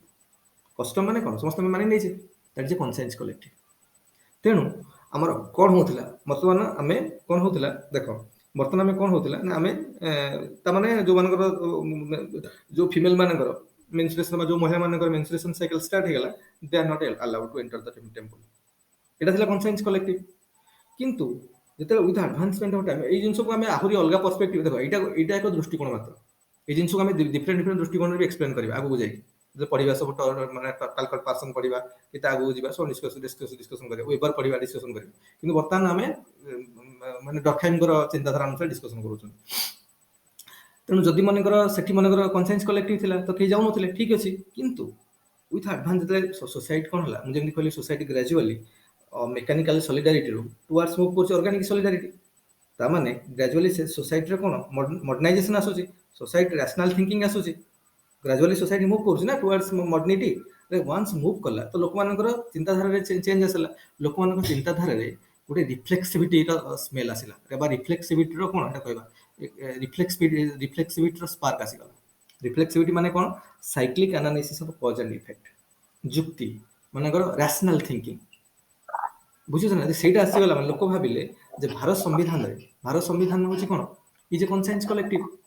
ଆରେ ବର୍ତ୍ତମାନ ସମୟରେ ଭାରତ ସମ୍ବିଧାନ ହଉଛି କଣ, ମାନଙ୍କର ଭାରତ ସମ୍ବିଧାନ ଯୋଉ ଆମର ଅଛି ଇଣ୍ଡିଆନ କନଷ୍ଟିଟ୍ୟୁସନ କଣ, is a conscience collective. Indian ସମ୍ବିଧାନରେ ଯାହା ସବୁ ଲେଖା ହେଇଛି, ଆମେ ଭାରତ ସାରା ସବୁ ଲୋକ ତାକୁ ମାନି ନେଇଛେ, ଆଉ ସବୁ ମାନିବାକୁ ବାଉଣ୍ଡ ସେଗୁଡା ସବୁ। ସେ ଅନୁସାରେ ଆମେ ଚାଲିବ, ସେଇ ଅନୁସାରେ ଆମ ଲ ତିଆରି ହେବ, ସେଇ ଅନୁସାରେ ଆମେ ନିଜେ ଗଭର୍ଣ୍ଣ ହବା, ଆମର ଆକ୍ଟିଭିଟି ସେ ଅନୁସାରେ ପରଫର୍ମ ହବ। ଯେ ଭୁଲ କଲା ତାକୁ ଦଣ୍ଡ ମିଳିବ। ତେଣୁ ଏଇଟା ଗୋଟେ କନସାଇନ୍ସ କଲେକ୍ଟିଭ। କିନ୍ତୁ ଯୋଉ ବର୍ତ୍ତମାନ ଯୋଉ ଟ୍ରାଡିସନ ଥିଲା, ଏଇଟା ଗୋଟେ ଟ୍ରାଡିସନାଲ କନସାଇନ୍ସ କଲେକ୍ଟିଭ, ସେଇ ଏରିଆରେ ବା ସେମାନେ ଲୋକମାନେ ମାନିଛନ୍ତି। ଏଇଟା ଗୋଟେ ଆମର ନ୍ୟୁ କନସାଇନ୍ସ କଲେକ୍ଟିଭ, ମଡର୍ନ ବା ଆମର ଅର୍ଗାନିକ ସୋସାଇଟିର ଅବା ଯୋଉ ଅର୍ଗାନିକ ସୋସାଇଟି ବା ମଡର୍ନ ସୋସାଇଟିର ଅର୍ଗାନିକ ସଲିଡାରିଟି ଯୋଉଠି ଏକ୍ଜିଷ୍ଟ କରୁଛି ମଡର୍ନ ସୋସାଇଟିର।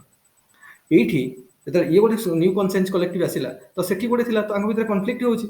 ତ ସେଇଠି କଣ ହବ ନା, ବର୍ତ୍ତମାନ ଲୋକ ଯଦି କନଫ୍ଲିକ୍ଟ ହେଲା, ସୋସାଇଟି ଷ୍ଟ୍ରେନ୍ ଆସିଲା ଯେ କଣ, ସେଇଟା ଗୋଟେ କଥା କହୁଛି, ଏଠି ଗୋଟେ କଥା କହୁଛି, ଏଇଟା ଗୋଟେ କନସାଇନ୍ସ କଲେକ୍ଟିଭ, ସେଇଟା ଗୋଟେ କନସାଇନ୍ସ କଲେକ୍ଟିଭ। କିନ୍ତୁ ସେଇ କନସାଇନ୍ସ କଲେକ୍ଟିଭ ସେ ଏରିଆ ପାଇଁ, ସେ ବା ସେ ପର୍ଟିକୁଲାର ଯୋଉ କେରଳାର ସାବରିମାଳା ଟେମ୍ପଲ, ସେ ବା ସେଇ ଏରିଆ ଯୋଉ ଲୋକମାନେ ଅଛନ୍ତି ତାଙ୍କ ପାଇଁ ସେଇଟା ମାନିକି ଚଳିଛନ୍ତି ସେଇଟା। ତ ଏଇଟା ଗୋଟେ ଆମର ଟୋଟାଲ ଇଣ୍ଡିଆ ପାଇଁ ଗୋଟେ ନ୍ୟୁ କନସାଇନ୍ସ କଲେକ୍ଟିଭ ବନିଛି। ତ ତାଙ୍କ ଭିତରେ କନଫ୍ଲିକ୍ଟ ହେଲା, ତ କିଛି ଲୋକ ଆଣିକି ସୁପ୍ରିମକୋର୍ଟରେ କଣ କଲେ, କନଫ୍ଲିକ୍ଟ ହେଲା ତ କନଫ୍ଲିକ୍ଟର ରିଜଲ୍ୟୁସନ ଦରକାର, ବା କନସାଇନ୍ସ କଲେକ୍ଟିଭର ରିପେୟାରମେଣ୍ଟ ଦରକାର। ନହେଲେ ଷ୍ଟ୍ରେନ୍ ଆସିବ, ଆନୋମି କ୍ରିଏଟ୍ କରିବ, ସୋସାଇଟିରେ କଣ ଆନୋମି କ୍ରିଏସନ ହବ। ତେଣୁ କଣ ହବ ନା, ସେ କଣ କଲେ ନା, କେସ୍ ହେଲା ସୁପ୍ରିମକୋର୍ଟରେ। କେସ୍ ହେଲା ପରେ ସୁପ୍ରିମକୋର୍ଟର ରୁଲିଂସ ଆସିଲା, ନାଇଁ ମଡର୍ନ ଡେରେ ବର୍ତ୍ତମାନ ଯୋଉ କନସାଇନ୍ସ କଲେକ୍ଟିଭ କନଷ୍ଟିଟ୍ୟୁସନରେ ଯାହା ଲେଖା ହେଇଛି ଦ୍ୟାଟ୍ ଇଜ ଆକୁରେଟ୍। ତେଣୁ ସେଇ ଜିନିଷକୁ କଣ ହବ, ସେଇ ଜିନିଷ ନୁହେଁ ଆଉ। କିନ୍ତୁ ଯେତେବେଳେ ଆମେ ଗୋଟେ ଟ୍ରାଡିସନାଲ ଜିନିଷକୁ, ରିଲିଜିୟସ୍ ଜିନିଷକୁ ମାନି ନେଇଛନ୍ତି, ଗୋଟେ ନ୍ୟୁ କନସାଇନ୍ସ ଯୋଉଟାକି ଆମ ନିଜ ଏରିଆରେ ବା ନିଜ ଲୋକାଲିଟିରେ ଆମେ ଆମର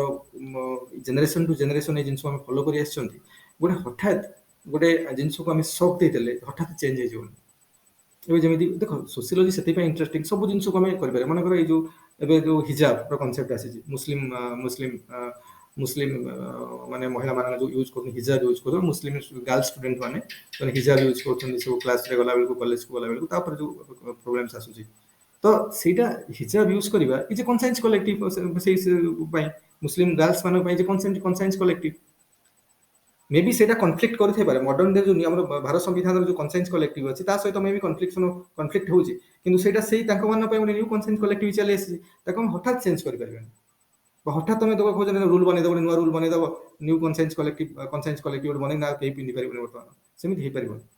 ତ କଣ ନା, କନସାଇନ୍ସ କଲେକ୍ଟିଭକୁ ଚେଞ୍ଜ ହବାକୁ ହେଲେ ଟାଇମ ଲାଗେ। ସେଟା ଆଗକୁ ଯାଇକି ନ୍ୟୁ ପର୍ସପେକ୍ଟିଭ ଆଗକୁ ଗଲେ ଆହୁରି ଭଲ ଭାବରେ ପଢିବା। ଏବେ ମୁଁ କହିଦଉଛି, ତା ମାନେ ଯେତେବେଳେ କନସିୟସନେସ୍ ପଳେଇ ଆସିବ, ରାସନାଲ ଥିଙ୍କିଂ ପଳେଇ ଆସିବ, ମାନେ ଗ୍ରାଜୁଆଲି ସୋସାଇଟି ମଡର୍ନ ହେଉଛି, ମଡର୍ନ ଆଡ଼ିକି ଗତି କରୁଛି, ମାନେ ମେକାନିକାଲ ସଲିଡାରିଟିରୁ ଯେତେବେଳେ ଅର୍ଗାନିକ ସଲିଡାରିଟି ଯାଉଛି, ତ କାଫି ଥିଙ୍କିଂ ଜିନିଷଙ୍କର ମାନେ ଯେମିତି ଜେମିନି ସାଫ୍ଟରୁ ଗେସେଲ ସାଫ୍ଟ ଆଡ଼ିକି ଯାଉଛି ଫେର୍ଡିନାଣ୍ଡ ଟୋନିସଙ୍କ କହିବା ଅନୁସାରେ, ତାମାନେ ଗ୍ରାଜୁଆଲି ଥିଙ୍କିଂ ରିଜନାଲ ଥିଙ୍କିଂ ସୋସାଇଟିରେ ଆସୁଛି। ତ ଲୋକମାନଙ୍କୁ ଲାଗିବ ଯେ ନାଇଁ ଏଇଟା ଭୁଲ କି ଏଇଟା ଠିକ ହଉନି, କାହିଁକି ସମସ୍ତେ ତ ଇକ୍ୱାଲ ରାଇଟ୍ ସମସ୍ତଙ୍କୁ ଅଛି, କାହିଁକି ଫିମେଲ ମାନଙ୍କୁ କାହିଁକି ଭିତରକୁ ଯିବେନି। ତ ଲୋକମାନଙ୍କୁ ଯେତେବେଳେ ଫିଲ୍ ହବ, ଲୋକମାନଙ୍କର ବିହେଭିଅରରେ ଚେଞ୍ଜରେ ବିହେଭିଅରରେ ଚେଞ୍ଜେସ୍ ଆସିବ, ସେତେବେଳେ କ'ଣ ହବ, ଜିନିଷ ଚେଞ୍ଜ ହବ। କନସାଇନ୍ସ କଲେକ୍ଟିଭ ଯେଉଁ ରିପେୟାର କରି କରି ଚାଲିବ, ତ ଆସ୍ତେ ଆସ୍ତେ ରିପେୟାର କରି କରି କରିକି ଯେଉଁ ମଡର୍ନ ଡେ କନସାଇନ୍ସ କଲେକ୍ଟିଭ ସହିତ ମିଶିଯିବ, ସେତେବେଳେ ସେ ଜିନିଷ ସଲ୍ଭ ହବ। ତ ହଠାତ୍ କୌଣସି ଜିନିଷ ହେଇପାରିବନି। ଏବେ ସେଟା ତାଙ୍କ ଏରିଆ ପାଇଁ ସେଟା ଗୋଟେ ନ୍ୟୁ କନସାଇନ୍ସ କଲେକ୍ଟିଭ, ତାକୁ ମାନିବା ମାନିବା ଯେ ସୋସିଆଲ ଫ୍ୟାକ୍ଟ। କ'ଣ କହୁଛି ବୁଝିପାରୁଛ ନା ନାଇଁ? ତେଣୁ ତେଣୁ ହଁ ରାଜେନ୍ଦ୍ର କୁହ। ହଁ ସାର୍, ଆଉ ଗୋଟେ ସାର୍, ଏଇ ଯୋଉ ଚତୁର୍ବର୍ଣ୍ଣ ସିଷ୍ଟମ ଅଛି ସେଇଟା ତ ଇଣ୍ଡିଆରେ ୟୁନିଭର୍ସାଲ ନା ସାର୍, ହିନ୍ଦୁ ସୋସାଇଟିରେ ଖାସ କରି, ତ ସେଇଟା କଲେକ୍ଟିଭ। ଚତୁର୍ବର୍ଣ୍ଣ ସିଷ୍ଟମଟା ଗୋଟେ ୟୁନିଭର୍ସାଲ କଥା ନୁହେଁ, ସେ ସବୁଠି ନାହିଁ। ହିନ୍ଦୁ ସୋସାଇଟିରେ ଏଇଟା ବର୍ଣ୍ଣ ସିଷ୍ଟମଟା ଆମ ଏଇଠି ଇଣ୍ଡିଆନ ସୋସାଇଟିରେ ଏକ୍ଜିଷ୍ଟ କରୁଛି। ଏବେ ବି ଗ୍ରାଜୁଆଲି ଜିନିଷରେ କାଫି ଡାଇଲ୍ୟୁସନ ହେଲାଣି ହେଲା। ଏଇଟା ଆମେ ପରେ ପରେ କାଷ୍ଟ ସିଷ୍ଟମ ପଢିଲା ବେଳକୁ ସେ ବିଷୟରେ ଡିସ୍କସନ କରିବା, କିନ୍ତୁ ଏଇଟା ବି ଯେ ସୋସିଆଲ ଫ୍ୟାକ୍ଟ। ତେଣୁ ଯାହା ବି ହେଉଛି ସବୁ ସୋସିଆଲ ଫ୍ୟାକ୍ଟ, ବୁଝୁଛ ନା? କିନ୍ତୁ ସୋସିଆଲ ଫ୍ୟାକ୍ଟ ସବୁବେଳେ ଗୋଟେ କନସାଇନ୍ସ କଲେକ୍ଟିଭକୁ ଓବେ କରିକି ବା ଅନର କରିକି ବା କନସାଇନ୍ସ କଲେକ୍ଟିଭର ଆକର୍ଡିଂରେ ବା କନସାଇନ୍ସ କଲେକ୍ଟିଭକୁ କନଫର୍ମ କରିକି ହିଁ କ'ଣ ହବ, ଘଟଣା ଘଟିବ। ଯାହା ବି ମନେକର ଡାଉରି ସିଷ୍ଟମ, ମନେକର dowry system is a conscience collective. ଆମକୁ ମାନେ ଯୋଉ ମ୍ୟାରେଜ ହେଲା ବେଳେ ପଇସା ଡାଉରି ଦେବା ନେବା କରୁଛନ୍ତି, ଇଏ ଘଟଣା ଗୋଟେ ସାମାଜିକ ଘଟଣା, ହଉଛି ଯେ କନସାଇନ୍ସ କଲେକ୍ଟିଭ।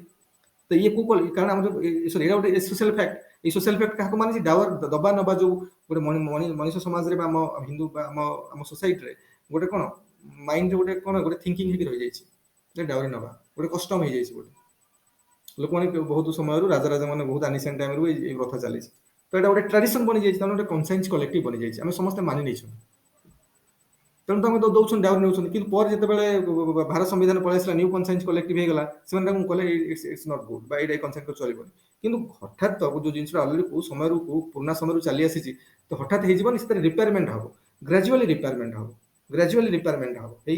ଚେଞ୍ଜ ହବ ଜିନିଷ, ଟାଇମ ଲାଗିବ। ବୁଝୁଛ ନା? ତେଣୁ କହିବାର ଉଦ୍ଦେଶ୍ୟ ହେଲା ଯେ ସବୁବେଳେ ସୋସାଇଟିରେ ଗୋଟେ କନସାଇନ୍ସ କଲେକ୍ଟିଭ ଏକ୍ଜିଷ୍ଟ କରେ, ଆଉ ସେଇ କନସାଇନ୍ସ କଲେକ୍ଟିଭକୁ କନଫର୍ମ କରିକି ଯେଉଁ ଘଟଣା ସବୁ ଘଟେ ତାକୁ ଆମେ କହିବା ସୋସିଆଲ ଫ୍ୟାକ୍ଟ। ଆଉ ସେଇ ସୋସିଆଲ ଫ୍ୟାକ୍ଟ ଗୁଡ଼ାକୁ ପଢ଼ିବା ହେଉଛି ସୋସିଓଲୋଜିର କାମ। ବା ସେଇ ସୋସିଆଲ ଫ୍ୟାକ୍ଟକୁ ବିଷୟରେ ଜାଣିବା, ସେଇ ସୋସିଆଲ ଫ୍ୟାକ୍ଟକୁ ଆନାଲିସିସ୍ କରିବା, ସେଇ ସୋସିଆଲ ଫ୍ୟାକ୍ଟକୁ ଇଣ୍ଟରପ୍ରିଟ୍ କରିବା ହେଉଛି ସୋସିଓଲୋଜିର କାମ। କିଏ କହିଲେ? ଇମାଇଲ ଡର୍ଖାଇମ୍। ଇଣ୍ଟରପ୍ରିଟେସନ ଅଫ ମାନେ କହିଲେ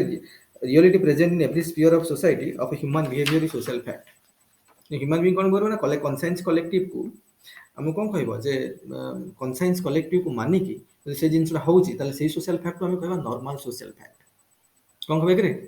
ନର୍ମାଲ ସୋସିଆଲ ଫ୍ୟାକ୍ଟ। ଆଉ ଯିଏ ଡେଭିଏଟ୍ କଲା ତା ପାଇଁ ହେଇଯିବ ପନିଶମେଣ୍ଟ। ପନିଶମେଣ୍ଟ କାହିଁକି କରାହେଇଛି? ବିକଜ ରିପେୟାରମେଣ୍ଟ କରିବା ପାଇଁ ସୋସିଆଲ ଫ୍ୟାକ୍ଟର। ସୋସିଆଲ ଫ୍ୟାକ୍ଟ ଉପରେ ଲୋକମାନଙ୍କର ଫେଥକୁ ରିଷ୍ଟୋର କରିବା ପାଇଁ। ବୁଝିଲା? ତେଣୁ ଏଇ ଜିନିଷଟାକୁ ଆମେ କ'ଣ ନହେଲେ ଯଦି ଆମେ ମନେକର ଜଣେ ମାନିଲାନି କନସାଇନ୍ସ କଲେକ୍ଟିଭକୁ, ଯଦି ତାର କିଛି ତାକୁ ପନିଶମେଣ୍ଟ ହେଲାନି, ଆଉ ଜଣେ ବି ମାନିବନି। ଏମିତି ଲୋକ ବହୁତ ଆସେ ମାନିବେନି, ତାହେଲେ କନସାଇନ୍ସ କଲେକ୍ଟିଭ କ'ଣ ରହିଲା? ମ୍ୟାକ୍ସିମମ୍ ଲୋକ ମାନିବେନି। ବୁଝିଲେ କି ନାହିଁ? ସେଥିପାଇଁ ସୋସିଓଲୋଜିରେ ସବୁଠୁ ଇମ୍ପୋର୍ଟାଣ୍ଟ ହେଲା ଏଇ ଜିନିଷକୁ ନା, ତମେ ଯେକୌଣସି ଜିନିଷ ସହିତ ରିଲେଟ୍ କରିପାରିବ।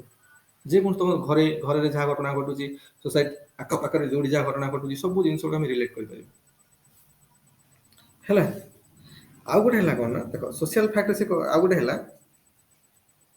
ଯେ ଏଇ ଯୋଉ ସୋସିଆଲ ଫ୍ୟାକ୍ଟ ହେଉଛି, ଇମାଇଲ ଡର୍ଖାଇମ୍ କହିଲେ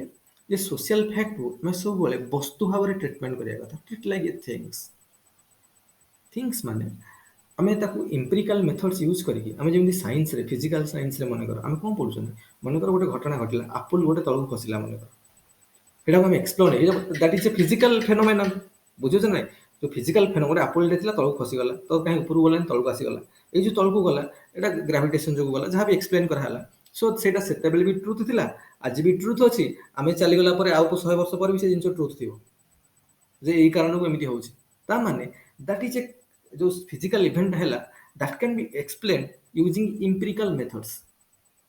ୟୁଜିଂ ସାଇଣ୍ଟିଫିକ ମେଥଡ୍ସ, ଆଉ ହୁଇଚ୍ ଇଜ୍ ଟ୍ରୁ, ଆଉ which is generalised truth also. ତାକୁ ଜେନେରାଲାଇଜେସନ ଆମେ କରିଦେଲେ। ଗ୍ୟାଲିଲିଓ ମନେକର ତାକୁ କ'ଣ କଲେ,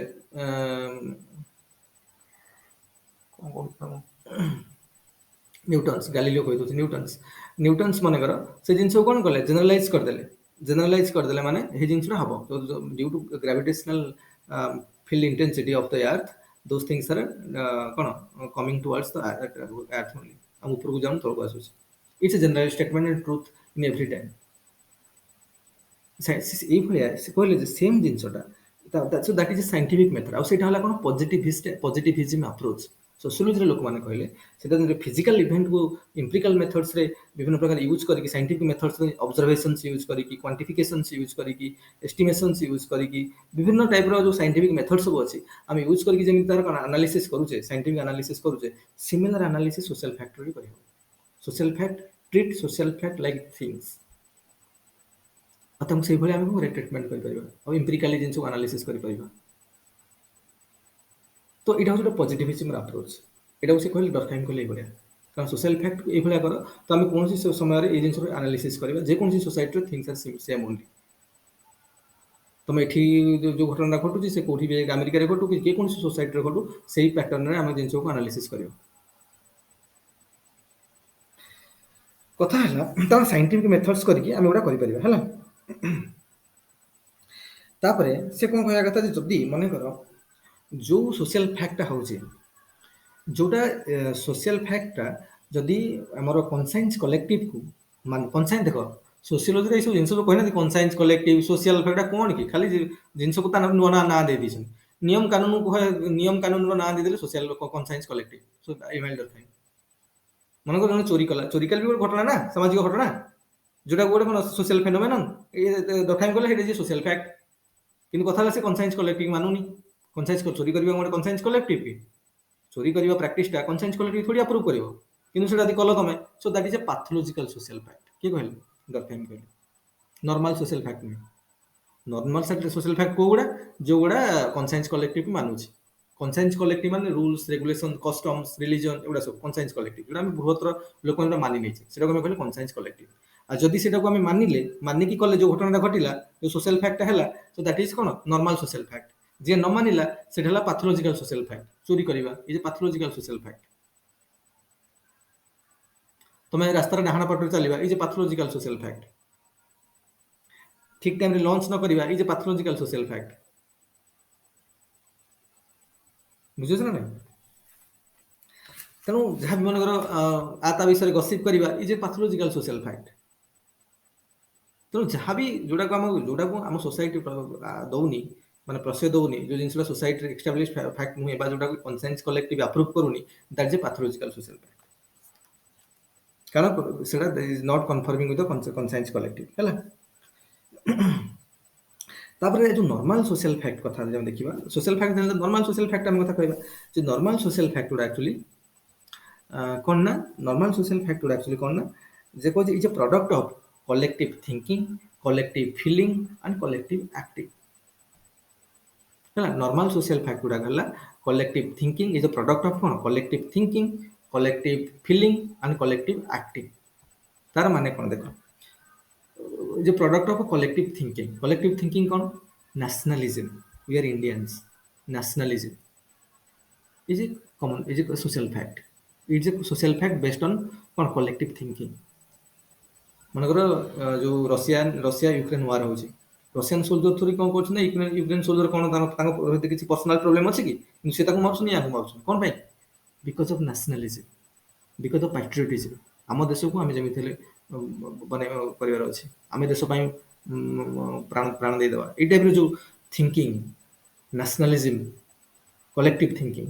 show that is what that is also social fact normal social fact ହେଲା ମନେକର ଆମେ କହିବା ଯୋଉ କ'ଣ ରିଲିଜିୟସ୍ କନସିୟସନେସ୍ ଆମର ହିନ୍ଦୁ କିଏ ମୁସଲିମ କିଏ ଖ୍ରୀଷ୍ଟିଆନ କିଏ ଜୈନ କିଏ ବୌଦ୍ଧ ଏଇ ଯୋଉ ଥିଙ୍କିଂ ନା that is also social fact that social fact based on କ'ଣ କଲେକ୍ଟିଭ ଥିଙ୍କିଂ କି ମନେକର ଆମେ କହିବା democracy India is a democracy is A collective thinking ଆମେ ସମସ୍ତେ ମାନି ନେଇଛେ ନ ମାନିଲେ ଆମେ ମାନି ନେଇଛେ ବୋଲି ତ ଏଇଟା ଗୋଟେ ହେଉଛି ନା is a collective thinking Indian democracy is A collective thinking ଆମେ ସମସ୍ତେ ମାନି ନେଇଛେ ଆମର ଡେମୋକ୍ରାସି କାଲି ଯାଇ ମାନି ଆମର ଡେମୋକ୍ରାସି ନୁହଁ ଆମର ଆଉ କ'ଣ ତ ଏଇଟା ଆମର parliamentary democracy is a social fact based on collective thinking ବୁଝିଲେ Indian democracy is a social fact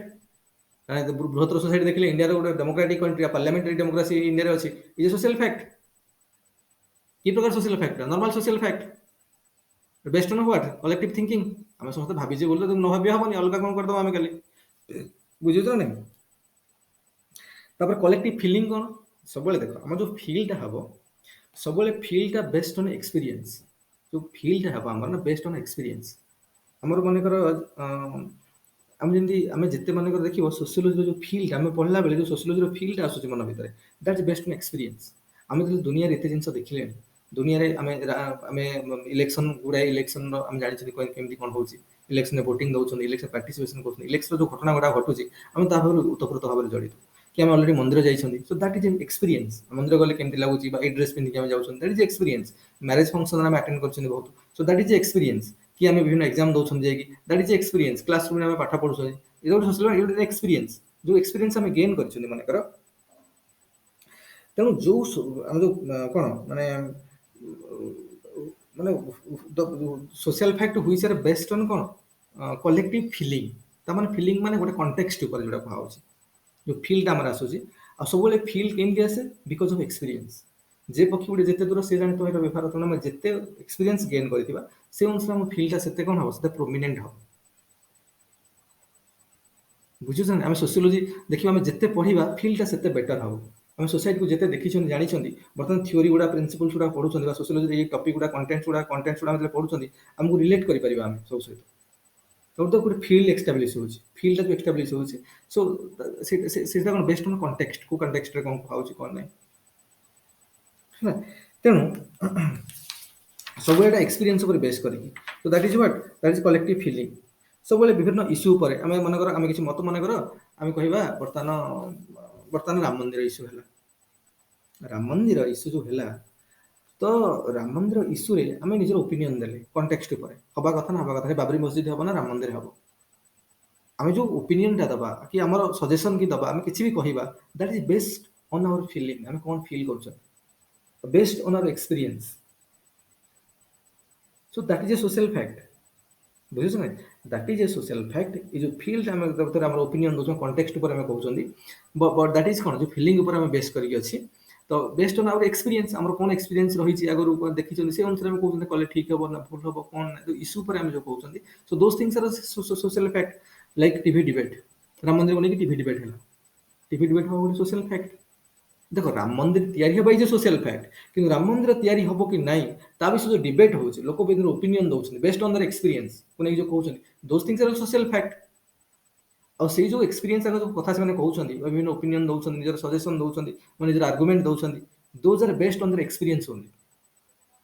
education को लेकिन सोशल जिन को लेकिन विभिन्न घटना को देखिए एक्सपीरियंस को लेकिन कहते so those are social fact कि those social fact are based on what collective feelings से जिन जनकर फीलिंग्स से जनकर फीलिंग्स मानि ना कहीं ना मैक्सिमम लोग से जिन कौन से जिन सपोर्ट कर सिमिलर ओपिनियन दौरान मनकर बॉलीवुड रे नेपोटिज्म विषय कहवा इज ए कौन इज ए सोशल फैक्ट कि based on what collective feeling आम फील हो विषय जिनसा जो फील कर देखुं ना पुआ को दिगला से हिरोर पुआ मिलगला कि हिरोर कि बापा हिरो थे डटर हिरोइन हो गला ये टाइप कारण आम साधारण बैकग्राउंड जो झील मैंने पुआ मैंने जाऊँ इजिली जिन मिलूनी ब्रेक मिलूनी से तो काफी नेपोटिज्म से चली तो इट्स ए फीलिंग ओनली और विषय आम कहवा इज ए सोशल फैक्ट कि that social fact based on कौन कलेक्टिव फीलिंग ये जो कलेक्टिव फीलिंग इज ए कौन conscience collective here collective thinking is a conscience collective तापर से कलेक्टिव एक्टिंग मन कर कलेक्टिव एक्टिंग देखो कलेक्टिव एक्टिंग कौन कलेक्टिव एक्टिंग है मनकर parenting is a social fact but based on collective acting गोटे पेरेंटिंग रे छुआ जन्म है केमती केयर करवा लोक मैंने केमती केयर कर समस्ते समस्ते कर इमिटेट कर छुआ जन्म होता है लोग पचारे कौन कौन कांदिले कौन कर कांदिले पीठ की थापुड़े दब कि कौन जो विभिन्न प्रकार केत कौन कर डाइपर केमती पिंधे कौन those are action only we are doing it collectively and those things are collectively accepted collective acting most number of people are doing like this तो आम इमिटेट कर सो सेटा भी मनकर डाइपर चेंज करवा is a collective is a कौन social fact but based on collective acting ବୁଝୁଛ ନା ମନେକର ଆମେ କଣ ମନେକର ଆମେ କହିବା କଣ କହିବା ମନେକର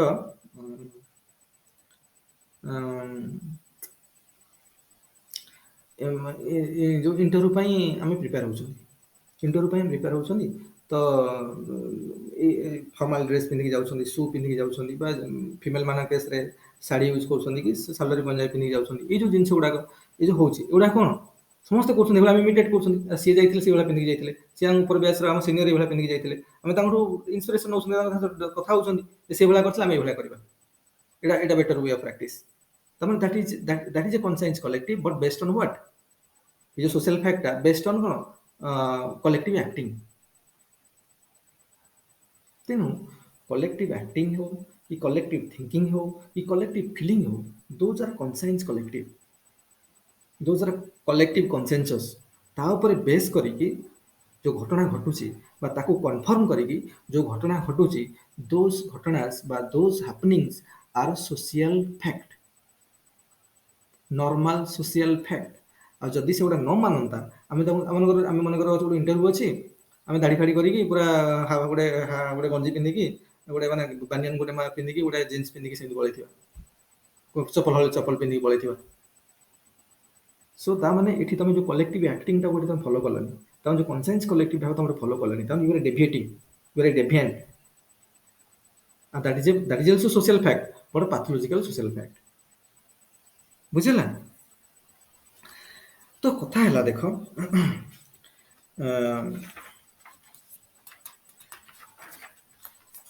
तापर आम देखा बर्तमान देख आउ किसी लोग material social fact non material social fact देख मन कर मैटेरियल सोशल फैक्ट कौन आ नॉन मैटेरियल सोशल फैक्ट कौन मैटेरियल सोशल फैक्ट माने which are materialised for example nationalism हम समस्त नेशनलिज्म अच्छे कार ना कि नेशनलिज्म के डिफेक्ट कर पारिबो अरे मन कर we are Indians we are proud to be Indians को इंडियन गुड कहू ना I am not proud to be Indian कि कहबि कहबो कि जे कहबो रेयर केस रे जेमति कि कहला कि जे डेविएंट ये पैथोलॉजिकल सोशल फैक्ट ताने कहछि ता पय कोन पनिशमेंट रहि छै सो ये भलिया जो सोशल फैक्ट माने रिलीजियस कोन मन कर हम मुस्लिम माने हम कोन मस्जिद जीवा हम नमाज पढ़िबा so that is a social fact and that is a collective consciousness religious consciousness by religious conscience by religious consensus बुझिस ने सो कोन से कलेक्टिव थिंकिंग ऊपर बेस्ड करके है हम मंदिर जीवा इज ए कलेक्टिव कॉन्साइंस हमर कोन रिलीजियस फीलिंग्स हम रिलीजियस कोन थिंकिंग गुडे हम जीवा सो ए टाइप रो जो जोडा मैटेरियलाइज्ड एक्चुअली हम जोडा करि परिबा वास्तव रे मंदिर जाई परिबा नेशनलिज्म को फील करि परिबा कि कोन माने आमे माने कर आमे कोन करि परिबा माने कर democracy Indian democracy is a materialised concept Indian democracy exist करू इट्स ए मैटेरियलाइज्ड कांसेप्ट आ जोटा based on collective thinking only आमे समस्त भाबी जे इंडिया जे democracy so those things are what material social fact which are materialised मन कर जमी कलेक्टिव थिंकिंग ऊपर कलेक्टिव एक्ट मन कर चाइल्ड केयर कले गोटे छुआ जन्म होला तार केयर कर केमती करबा चाइल्ड जो प्रोसीजर अछि केयर करिवार तार लालन पालन करिवार so that is a social fact the based on collective acting and that is a material social fact किंतु जो गुडा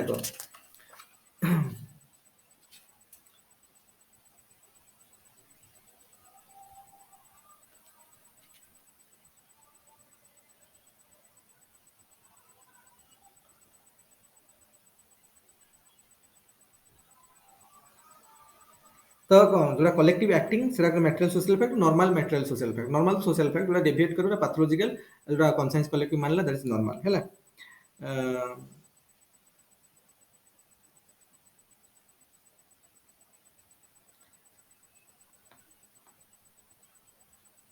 सर सर जो केस थवाटा टिकल रे जीवो एक्टिव थवाटा जे नास्तिक थवाटा नास्तिक तुम हे पार नास्तिक इज कौन मन कर आम कह देख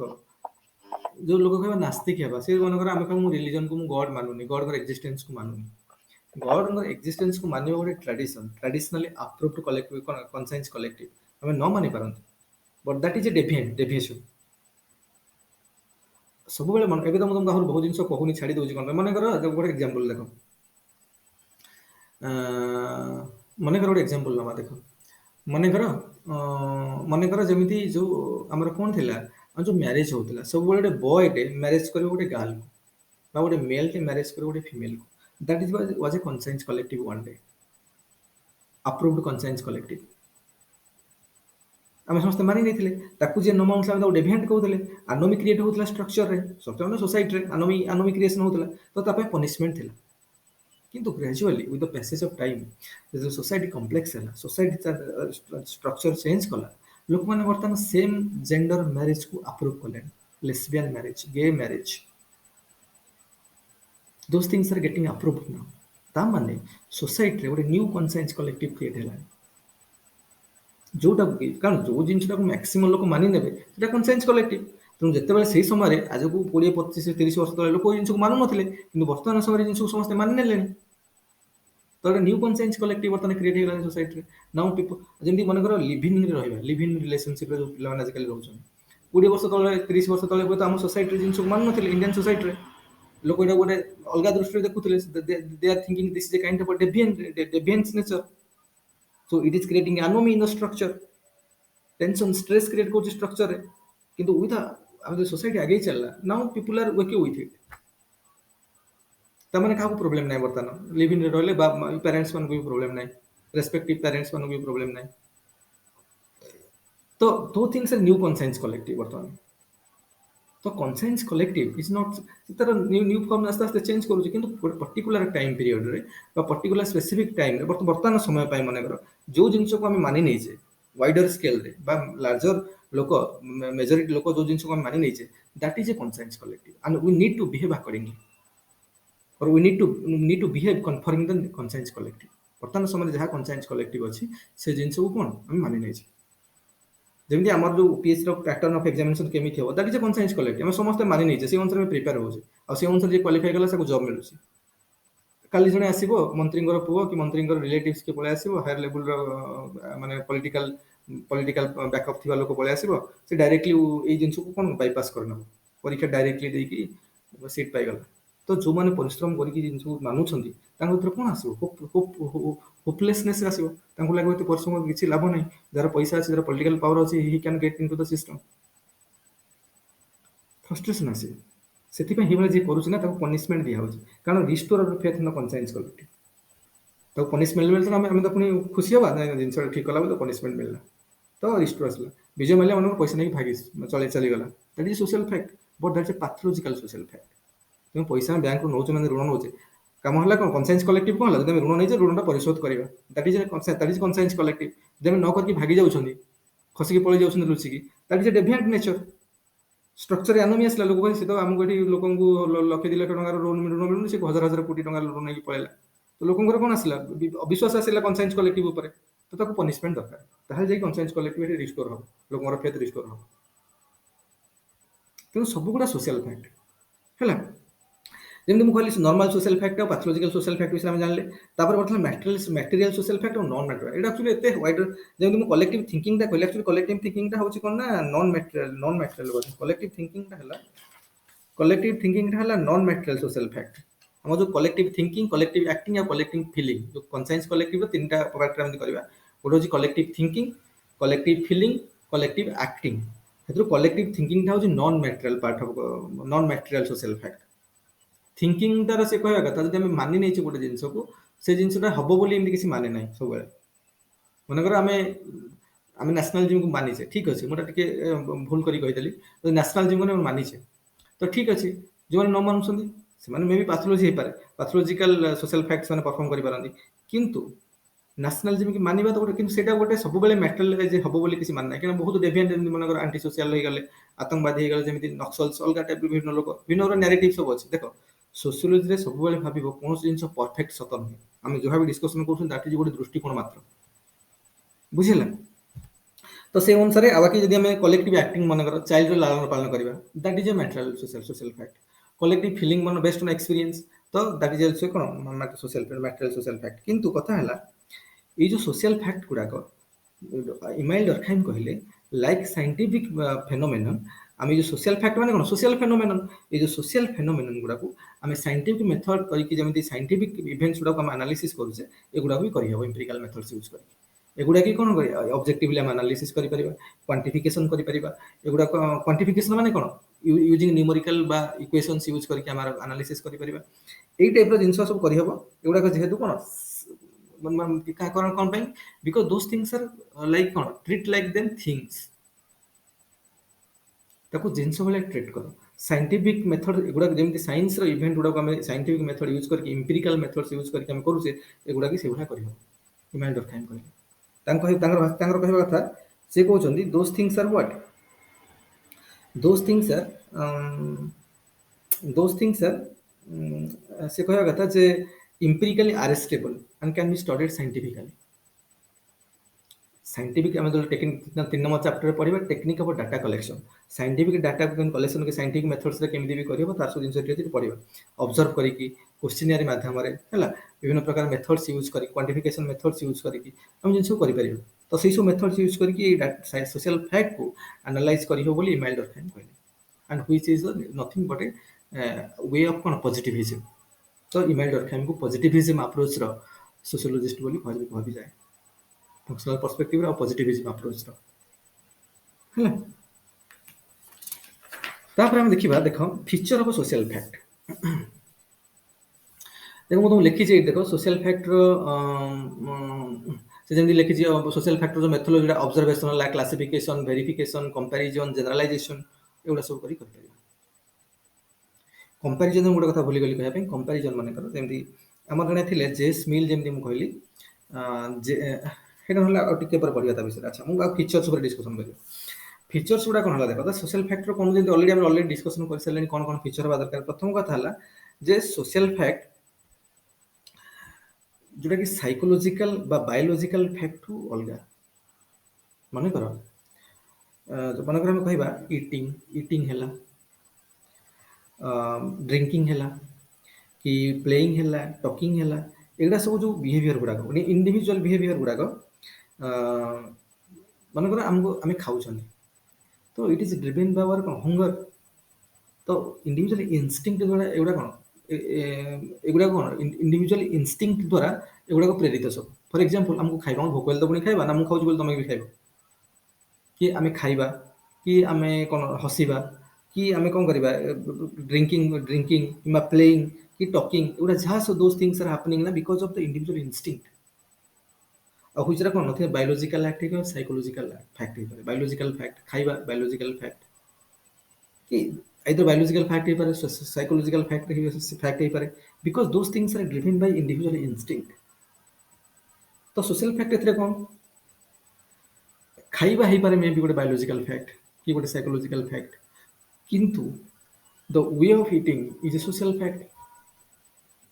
हम बसी डाइनिंग रे बसी कि तळे बसी कि जेमि खाउछनी प्रॉपर वे रे बसी खाउछनी को वे रे बिकॉज़ सेटा तम निजर नुह सेटा हम सिखिछ हमनर खाइबो बोली कि तुम बसी सोई कि खाइबो कि मनकर सो हम खाइ कि हम सोइबा एमति गोटे बसी गोटे खाइबा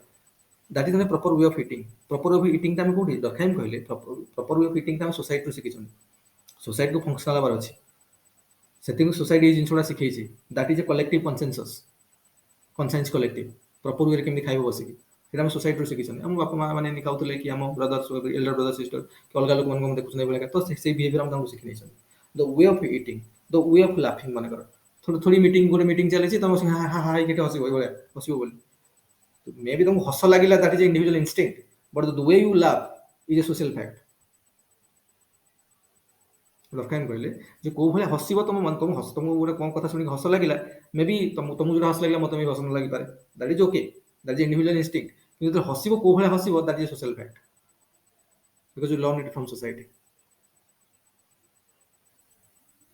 बुझिला से भले टॉकिंग को भले कथा कहबा हम इंटरव्यू रे जीवा को भले कथा कहबा संग मानक सहित मिसी को भले कथा करबा इनफॉर्मल एटमॉस्फियर केन को फॉर्मल एटमॉस्फियर को भले करछन तो विभिन्न विभिन्न के जूनियर मानक सहित केन कथा करछन सीनियर मानक सहित कंटेम्पोररी फ्रेंड्स मानक सहित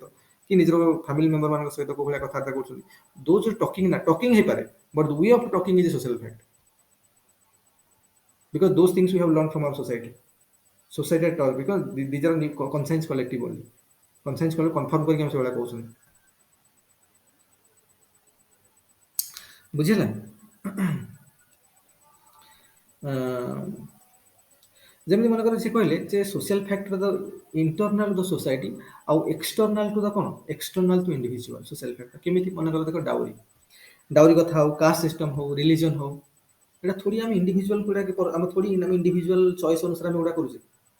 আমার ডাউরি মনে কর দেখ ডাউরি নবা গোটে ইন্ডিভিজুয়াল চয়েস নুহ সোসাইটির সমস্ত নৌছেন আমি নৌছে ଗୋଟେ ଟ୍ରାଡିସନ ଗୋଟେ କଷ୍ଟମ ଚଳି ଆସିଛି ମେ ବି ଦେଖ ସେଟା ମୁଁ ନିଜ ଚଏସ୍ ଅନୁସାରେ ମୁଁ ନଉଛି ସେଇଟା ଏତେ ଭିତରେ ଅଲଗା କଥା କିନ୍ତୁ ଜେନେରାଲି ଯାହା ଦରକାର କହିଲେ ଯେ ସୋସାଇଟିରେ ଜିନିଷ ଚଳି ଆସି ତ ଆମେ ନଉଛନ୍ତି ତ ଡାଉରି ଯେ social fact casteism is a social fact ଚଳି ଆସିଛି ଆମେ ଯଦି ଏବେ ତ ବହୁତ ଜିନିଷ ଚେଞ୍ଜ ହେଇଗଲାଣି କାରଣ ଡରଖାଇମିରେ 1819 ସେଞ୍ଚୁରୀ କଥା ସେ ଲେଖିଥିଲେ ସେତେବେଳେ ହେଲା ଏବେ ତ 21st ସେଞ୍ଚୁରୀ ହେଇଗଲାଣି ପୁରା ଜିନିଷ ଚେଞ୍ଜ ହେଲାଣି ଅଲଗା କଥା କିନ୍ତୁ ଯାହା ସେ କହିଲେ ମନେକର କାଷ୍ଟିଜିମ୍ ଇଣ୍ଡିଆନ୍ ସୋସାଇଟିରେ କାଷ୍ଟିଜିମ୍ ସୋସିଆଲ ଫ୍ୟାକ୍ଟ ତମେ ଯଦି ଶୂଦ୍ର ଘରେ ଜନ୍ମ ହେଇଛ ତ you need to do businesses ତମର ଇଚ୍ଛା ଥାଉ କି ନଥାଉ ଯଦି ବ୍ରାହ୍ମଣ ଘରେ ଜନ୍ମ ଅଛି you need to do some rituals kind of thing ତମ ଇଚ୍ଛା ଥାଉ କି ନଥାଉ ତମେ କାଲି ଯଦି ଗୋଟେ କ'ଣ କ'ଣ ଯୋଉ କ'ଣ ବ୍ରାହ୍ମଣ ବୈଶ୍ୟ ଶୂଦ୍ର ମାନେ ଯୋଉ ଆତ୍ର ମାନେ ପୂଜା କରନ୍ତି ଏଇ ଯୋଉ ଲୋକମାନଙ୍କର ସେବା କରନ୍ତି ଶୂଦ୍ର ଘରେ ଜନ୍ମ ହେଇଛ ମାନେ you need to do kind of jobs menial jobs or service kind of jobs for the upper classes ତମର ଇଚ୍ଛା ଥାଉ ନଥାଉ you need to do that so that is a social fact ତ ବିକଜ ସୋସାଇଟି ଏହି ସମୟରେ ଯୋଉ conscience collective ଥିଲା ଏଇ ଜିନିଷକୁ ଆପ୍ରୁଭ କରୁଥିଲା ତତ୍କାଳୀନ ସମାଜ ଯୋଉ କନସାଇନ୍ସ କଲେକ୍ଟିଭ ଏକ୍ଜିଷ୍ଟ କରୁଥିଲା ଏଇ ଜିନିଷକୁ ଆପ୍ରୁଭ କରୁଥିଲା ତେଣୁ ଜିନିଷ ସେମିତି ହଉଥିଲା ଇଣ୍ଡିଭିଜୁଆଲ ଚଏସ୍ ଏଠି କିଛି ନଥିଲା এটা কনসাইন্স কলেক্টিভ କିଏ କହିଲେ ଦରଖାଇମ କହିଲେ ସେଇଟା ଗୋଟେ social fact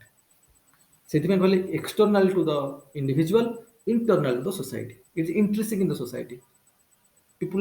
people need to obey those things because those are established by the conscience collective of that time ବୁଝିଲ ଆଉ ଗୋଟେ କଥା ହେଲା ଆଉ ଗୋଟେ ଜିନିଷ ସେ କହିଲେ କନଷ୍ଟ୍ରେନିଂ ଯୋଉଟା ନେଚର ଅଫ ସୋସିଆଲ ଫ୍ୟାକ୍ଟ ତା ମାନେ ଯଦି କିଛି ଏମିତି ସୋସିଆଲ ଫ୍ୟାକ୍ଟ ହେଇଗଲା ଯୋଉଠି କନଷ୍ଟ୍ରେଣ୍ଟ ଆସିଗଲା ସୋସାଇଟିରେ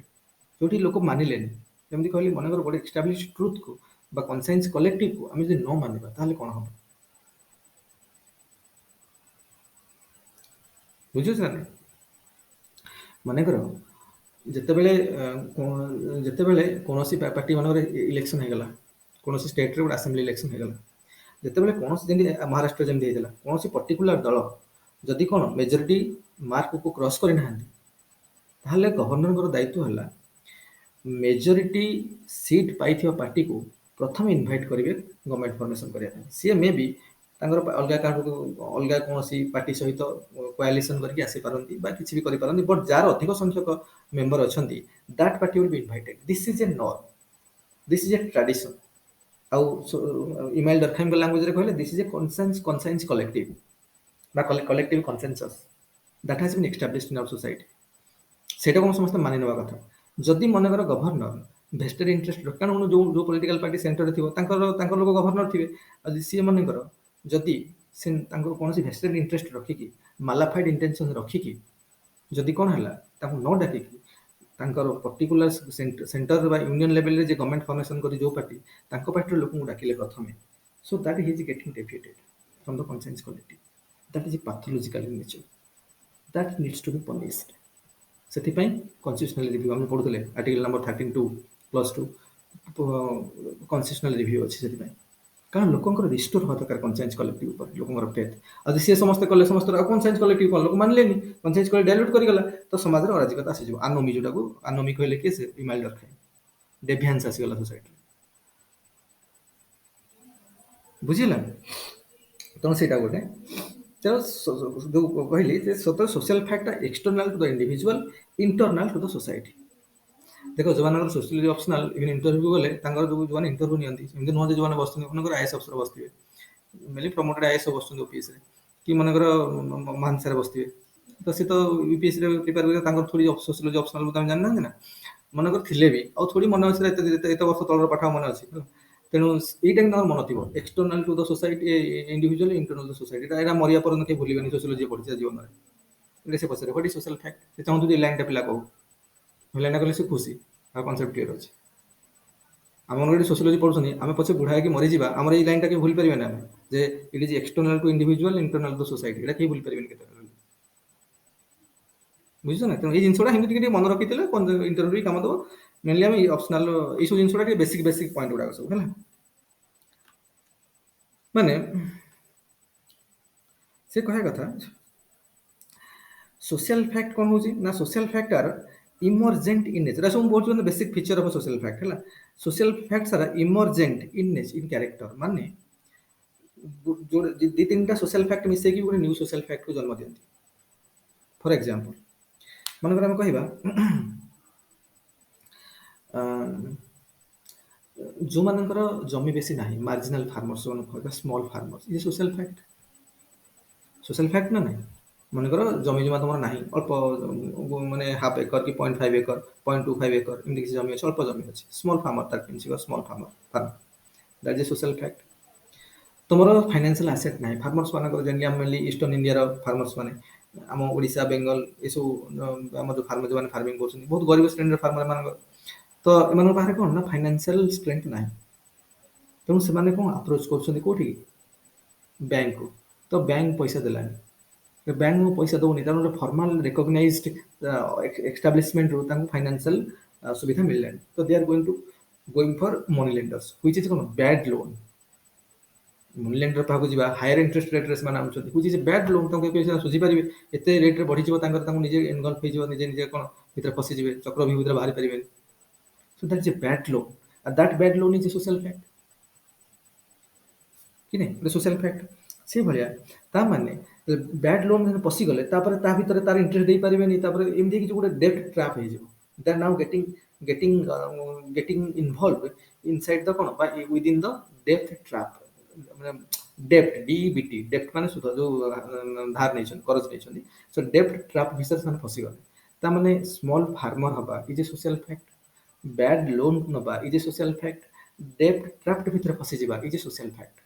ये सब सोशल फैक्ट को मिसी गले हो जाउछ कोन suicide farmer suicide is social fact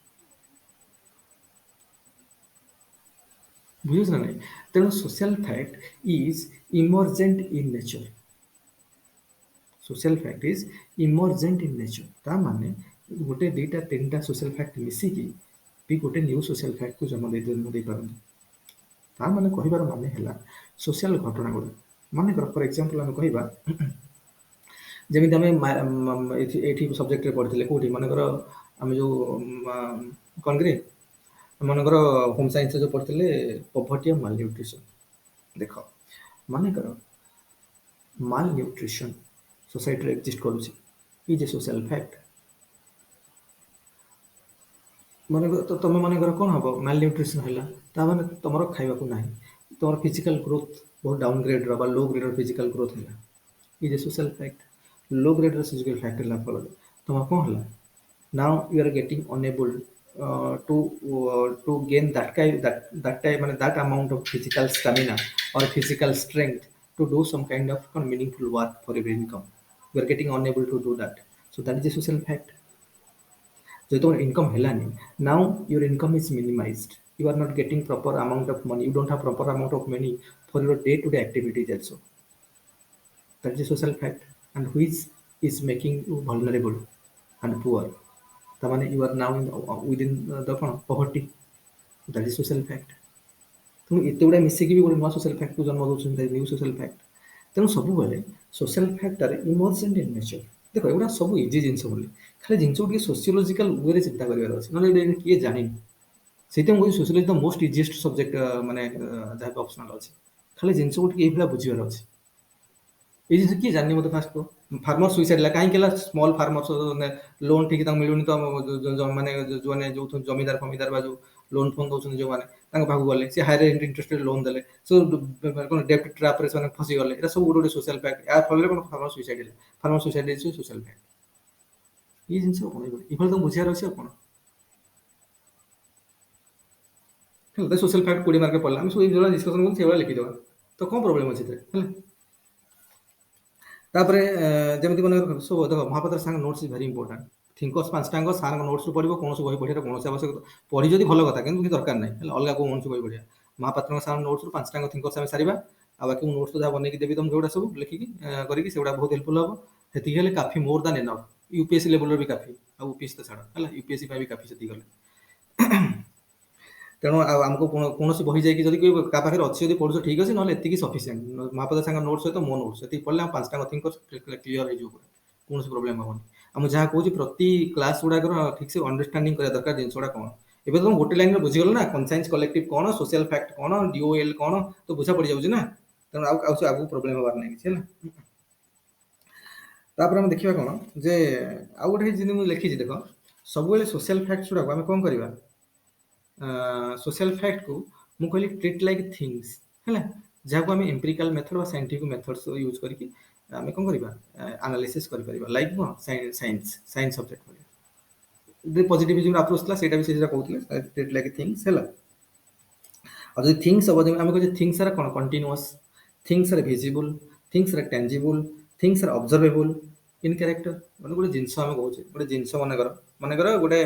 earbud मनकर ये गोटे लैपटॉप मनकर कि फोन सब जिनस गुड़ाक थिंग आम देखिपर this things are what this things are continuous तो थिंग्स पूरा कंटिन्यूअस अच्छे ना is visible is tangible this things are कौन ऑब्जर्वेबल तो आम कहे थिंग्स ओनली तो सोशल फैक्ट दरकार बोले सोशल फैक्ट भी से भाया मनकर caste practice India is visible is observable मनकर caste practice is social fact ना तो सोशल फैक्ट भी विजिबल सोशल फैक्ट भी ऑब्जर्वेबल सोशल फैक्ट भी टेंजिबल सोशल फैक्ट भी कंटिन्यूअस कास्ट सिस्टमटा केबे चली आसी आज पर्यंत तेणु से कहले सोशल फैक्ट को सामाजिक घटना गुड़ाक सामाजिक घटना को कहले सोशल फैक्ट है सामाजिक घटना गुड़ाक तुम कौन ट्रीट कर थिंग्स भाया आ थिंग्स जमी continuous observable tangible social fact भी ऑब्जर्वेबल टेंजिबल कंटिन्यूअस सब सोशल फैक्ट है अच्छे जमी कहले social fact product of collective thinking collective feeling collective acting हम ऑलरेडी कथा डिस्कशन कर से कहले सोशल फैक्टर कौन social facts are recurrent social facts are recurrent in character है लिखी ना मैडम बहुत जिन मत लिखी ना आड करी सब है जो पीडीएफ बने फाइनल पीडीएफ नुह आ बन लिखा हो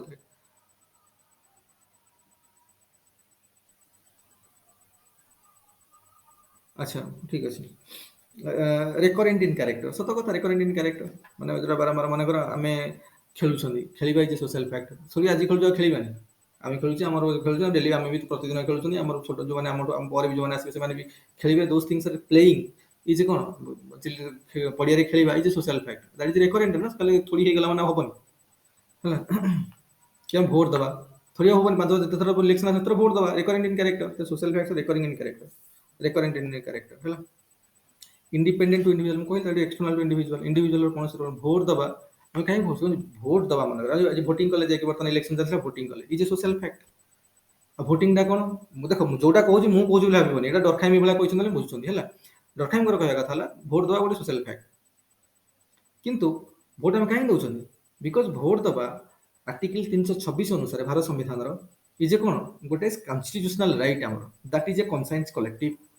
and we need to obey that conscience collective to make our society functional भोट दवानी गवर्नमेंट केमी तैयारी हम सब लोक भोट देवाक जाए अरे गवर्नमेंट के फॉर्मेशन हम सोसाइटी चलो केमी कथा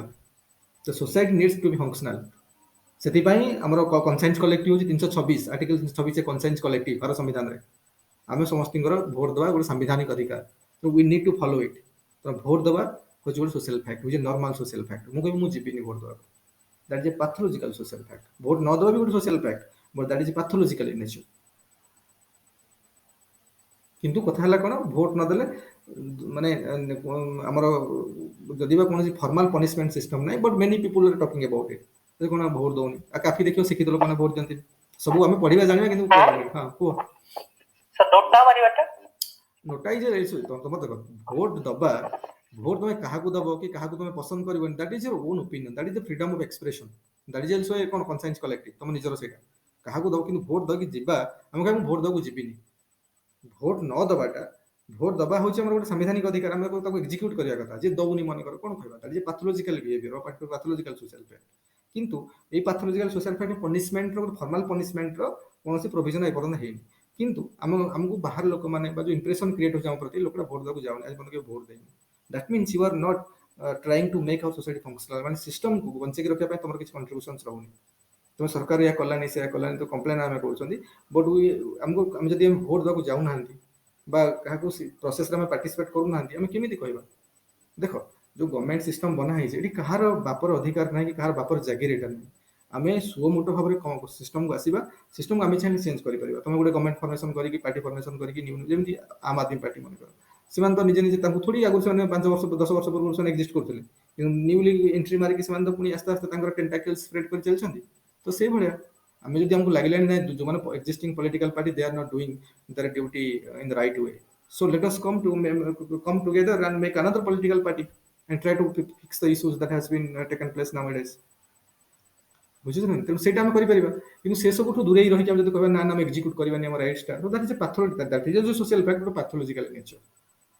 ବହୁତ ଲୋକ ମେ ବି ଆଉ ଇଗ୍ନେଷ୍ଟରେ କହିପାରେ ତମକୁ ବହୁତ ଭଲ ଲାଗିପାରେ so that is a process of repayment ତାକୁ ଇଗ୍ନେଷ୍ଟରେ କହିବା ମାନେ ପ୍ରୋସେସ ଅଫ ରିପେୟାରମେଣ୍ଟ ବୁଝୁଛ ନା ଏବେ ତ ମୁଁ ଯାହା ଏତେ ସମୟ କହିଲିନି ଏତେ ସମୟ ବୁଝିଛି ମାନେ କଲେକ୍ଟିଭ କନସସ୍ କଲେ ମାନେ କଲେକ୍ଟିଭ କନସେନସସ୍ ବା କନସାଇନ୍ସ କଲେକ୍ଟିଭ କ'ଣ ସୋସିଆଲ ଫ୍ୟାକ୍ଟ କ'ଣ ମୁଁ ତ ବୁଝା ପଡ଼ିଯିବନି ନା ତାପରେ ମୋତେ କହିଲା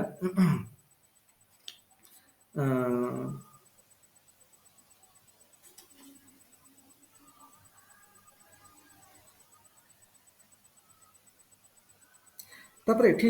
जो कहले माने आमे मन कर सोशल फैक्ट को थिंग्स भलिया ट्रीट करबा हला डाटा कलेक्शन करबा ऑब्जर्व करबा तो कथा हला हम जो किए करबो सोशियोलॉजिस्ट माने करिवे बा सोशल स्कॉलर माने सोशियोलॉजी रो स्कॉलर माने करिवे कोन जिंस को मन कर गोटे ताजमहल मन कर ताजमहल को जाके देखिबा ई जे सोशल फैक्ट बा ताजमहल को ऑब्जर्व करबा जाके मन कर द ब्यूटी ऑफ ताजमहल को हम जाके ऑब्जर्व करबा जेमनी कह जाए beauty lies in the eyes of the beholder मन कर मु जते बेले मन ताजमहल इजे कोन इजे कोन कहबा हमें इजे कोन one of the wonderful creation of the world one among the several wonderful creations in the world हैला सो एटा गोटे सोशल फैक्ट किंतु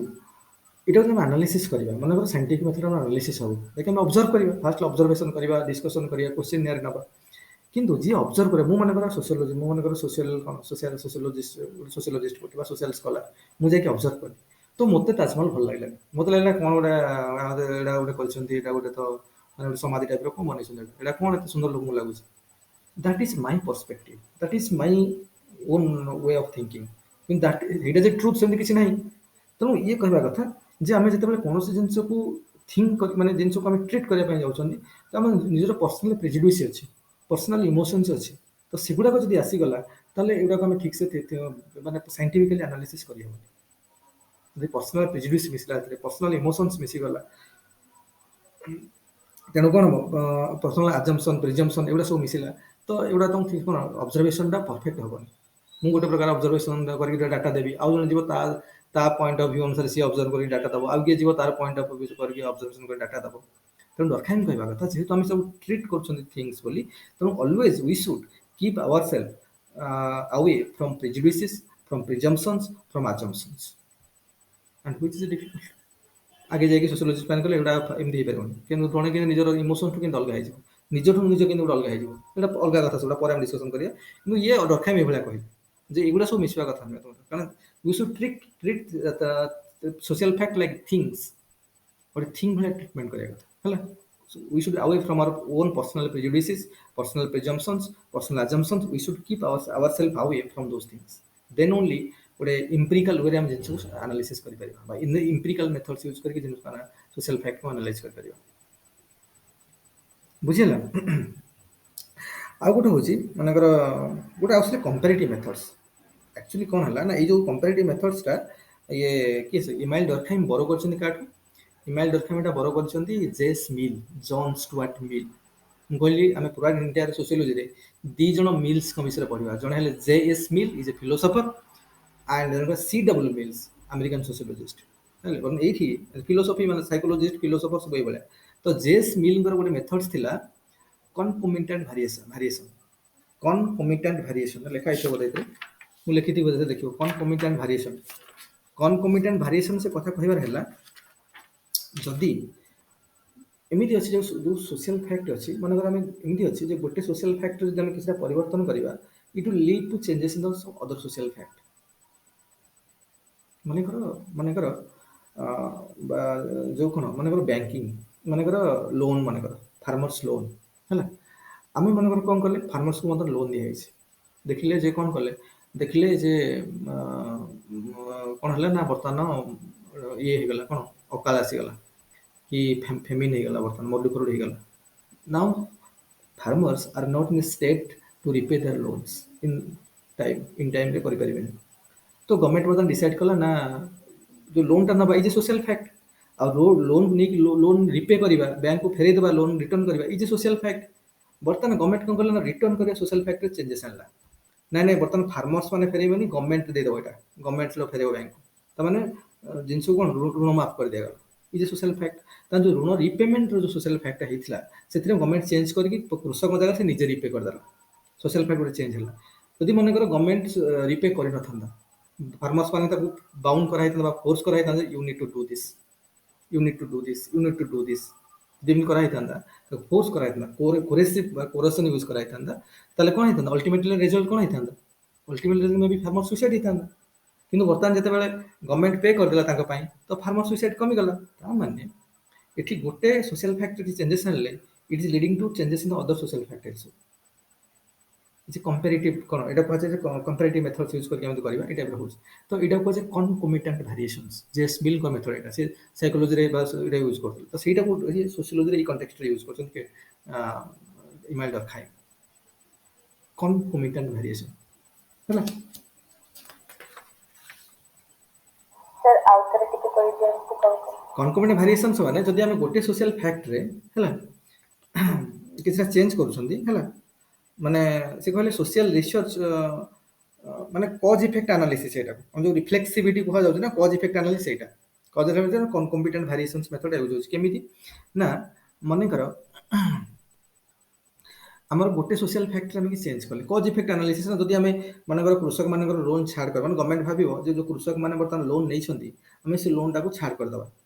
ତ ତାମାନେ କାରଣ ଲୋନ୍ ନେବା is social fact loan repay କରିବା ଇଜ୍ ସୋସିଆଲ ଫ୍ୟାକ୍ଟ ତେଣୁ ଲୋନ୍ ରିପେ କରିବା ସୋସିଆଲ ଫ୍ୟାକ୍ଟରେ ଗଭର୍ଣ୍ଣମେଣ୍ଟ ଚେଞ୍ଜେସ୍ ଆଣିଲା କ'ଣ ନା ଆଗରୁ କୃଷକମାନେ ଲୋନ୍ଟା ରିପେ କରିବାର ଥିଲା ଗଭର୍ଣ୍ଣମେଣ୍ଟ ବର୍ତ୍ତମାନ ଡିସାଇଡ୍ କଲା ନା କୃଷକମାନେ ରିପେ କରିବେନି ବର୍ତ୍ତମାନ ଗଭର୍ଣ୍ଣମେଣ୍ଟ ନିଜେ ରିପେ କରିଦେବ ତାଙ୍କ ପାଇଁ ତାଙ୍କ ପଇସା ଦେଇଦେବ ତେଣୁ ଯେତେବେଳେ ମନେକର କୃଷକମାନେ ରିପେ କରିବାକୁ ବାଉଣ୍ଡ କହିବ ଗଭର୍ଣ୍ଣମେଣ୍ଟ କହିଥାନ୍ତା ନା କୃଷକମାନେ ରିପେ କରିବା ବାଧ୍ୟ ଲୋନ୍ ଦେବ ନିଜେ ଦେବ ଆଉ ଯଦି ମନେକର କରିଥାନ୍ତେ ତ ବର୍ତ୍ତମାନ ଅକାଳ ଆସିଛି ମାନେ କ'ଣ ହେଇଛି ଫେମିନି ଆସିଛି ତ ଏତେ ଲୋକମାନଙ୍କ ପାଖରେ ବା କୃଷକମାନଙ୍କ ପାଖରେ they are not potential enough to repay their loan amount so ultimately maybe that situation will lead to କ'ଣ farmer suicide so farmer suicide is a social fact କିନ୍ତୁ ଯେତେବେଳେ ସୋସାଇଟି ଗଭର୍ଣ୍ଣମେଣ୍ଟ କ'ଣ କଲା ନା ସୋସିଆଲ ଫ୍ୟାକ୍ଟର ଚେଞ୍ଜେସ୍ ଆଣିଲା କ'ଣ ଯେଉଁ କୃଷକମାନେ ଲୋନ୍ ରିପେ କରିଥାନ୍ତେ ନା ବର୍ତ୍ତମାନ ଗଭର୍ଣ୍ଣମେଣ୍ଟ ତାଙ୍କ ପାଇଁ ଲୋନ୍ ରିପେ କରିଦେବ ତ ଏଠି ସୋସିଆଲ ଫ୍ୟାକ୍ଟର ଚେଞ୍ଜ ହେଲା ତ ଏଠି କ'ଣ ହେଲା ଫାର୍ମର ସୁଇସାଇଡ୍ କମିଗଲା ସୁଇସାଇଡ୍ ହେଲାନି ତାମାନେ ଏଠି ଗୋଟେ ସୋସିଆଲ ଫ୍ୟାକ୍ଟର ଚେଞ୍ଜ କଲା ଅଲଗା ଗୋଟେ ସୋସିଆଲ ଫ୍ୟାକ୍ଟରରେ କ'ଣ ହେଉଛି ଚେଞ୍ଜେସ୍ ଆସୁଛି ବୁଝିପାରୁଛ ନା ସୋ ଦ୍ୟାଟ୍ ଇଜ୍ ଯେଉଁ ଚେଞ୍ଜେସ୍ ଆସୁଛି ଦ୍ୟାଟ୍ ଇଜ୍ କନକୋମିଟାଣ୍ଟ ଭେରିଏସନ୍ ଏଇଟା କହିଲେ କନକୋମିଟାଣ୍ଟ ଭେରିଏସନ୍ CON କନକୋମିଟାଣ୍ଟ COMMITN କନକୋମିଟାଣ୍ଟ ଭେରିଏସନ୍ ହେଲା ମନେକର ପ୍ରପର୍ଟି ହେଲା ମନେକର ଫାଷ୍ଟ କହିବା ଇଲିଟରାସି leads to illiteracy is a social fact it will lead to what unemployment ତୁମ ଯଦି ପାଠ ପଢ଼ିନ ମନେକର ଶିକ୍ଷିତ ହେଇନ ତୁମକୁ ଥୋଡ଼ି ଚାକିରି କିଛି ମିଳିଲାନି ତ ଦେଖ ଗୋଟେ illiteracy leads to କ'ଣ unemployment leads to poverty ତାହେଲେ illiteracy is a social fact unemployment is a social fact poverty is a social fact ଆମେ ଯେଉଁ ଜିନିଷ ସବୁ ଜାଣିନେ କି ଏଗୁଡ଼ା ଖାଲି ଗୋଟେ sociological point of view discussion କରୁଛୁ ଆଉ କିଛି ନାହିଁ ଏଥିରେ ହେଲା ମନେକର ଗୋଟେ ହେଲା illiteracy is a social fact illiteracy leads to unemployment is a social fact unemployment leads to poverty is a social fact ବର୍ତ୍ତମାନ ମୁଁ କ'ଣ କରିବି illiteracy social fact ଚେଞ୍ଜ କରିବି ଗଭର୍ଣ୍ଣମେଣ୍ଟ ବର୍ତ୍ତମାନ କହିଲା ନାହିଁ ସମସ୍ତେ ବର୍ତ୍ତମାନ ପଢ଼ିବେ ସମସ୍ତେ ବର୍ତ୍ତମାନ ଲିଟରାସି ହେଲା ବଢ଼ିଲା ତ ଲିଟରାସି ବଢ଼ିଲା ପରେ କ'ଣ ହେଲା ନା ବର୍ତ୍ତମାନ ଯେଉଁ ଅନଏମ୍ପ୍ଲୟମେଣ୍ଟର ରେଟ୍ କମିଲା ଲୋକମାନେ ଆସ୍ତେ ଆସ୍ତେ ଜବ୍ ପାଇବା ଷ୍ଟାର୍ଟ ହେଲେ ଅନଏମ୍ପ୍ଲୟମେଣ୍ଟ ପଭର୍ଟି ଯେଉଁ ସୋସିଆଲ ଫ୍ୟାକ୍ଟ ସେଥିରେ ଚେଞ୍ଜେସ୍ ହେଲା ଲୋକଙ୍କର ପଭର୍ଟି କମିବାକୁ ଲାଗିଲା ଲୋକମାନେ ଗ୍ରାଜୁଆଲି କ'ଣ ବିଲୋ ପଭର୍ଟି ଲାଇନ୍ ଉପରକୁ ଚାଲିଲେ ଆସ୍ତେ ଆସ୍ତେ BPL ଉପରକୁ ଗଲେ ଲୋକମାନଙ୍କର ଆର୍ଥିକ କଣ୍ଡିସନ୍ ସୁଧାର ଆସିଲା ତା ମାନେ ସୋସିଆଲ ଫ୍ୟାକ୍ଟ ଗୋଟେରେ ଚେଞ୍ଜ କଲେ ଅଲଗା ସୋସିଆଲ ଫ୍ୟାକ୍ଟ ବି କ'ଣ ଆସ୍ତେ ଆସ୍ତେ ଚେଞ୍ଜ ହେଉଛି ସେ ଅନୁସାରେ so this is known as concomitant variation are you getting me ହେଲା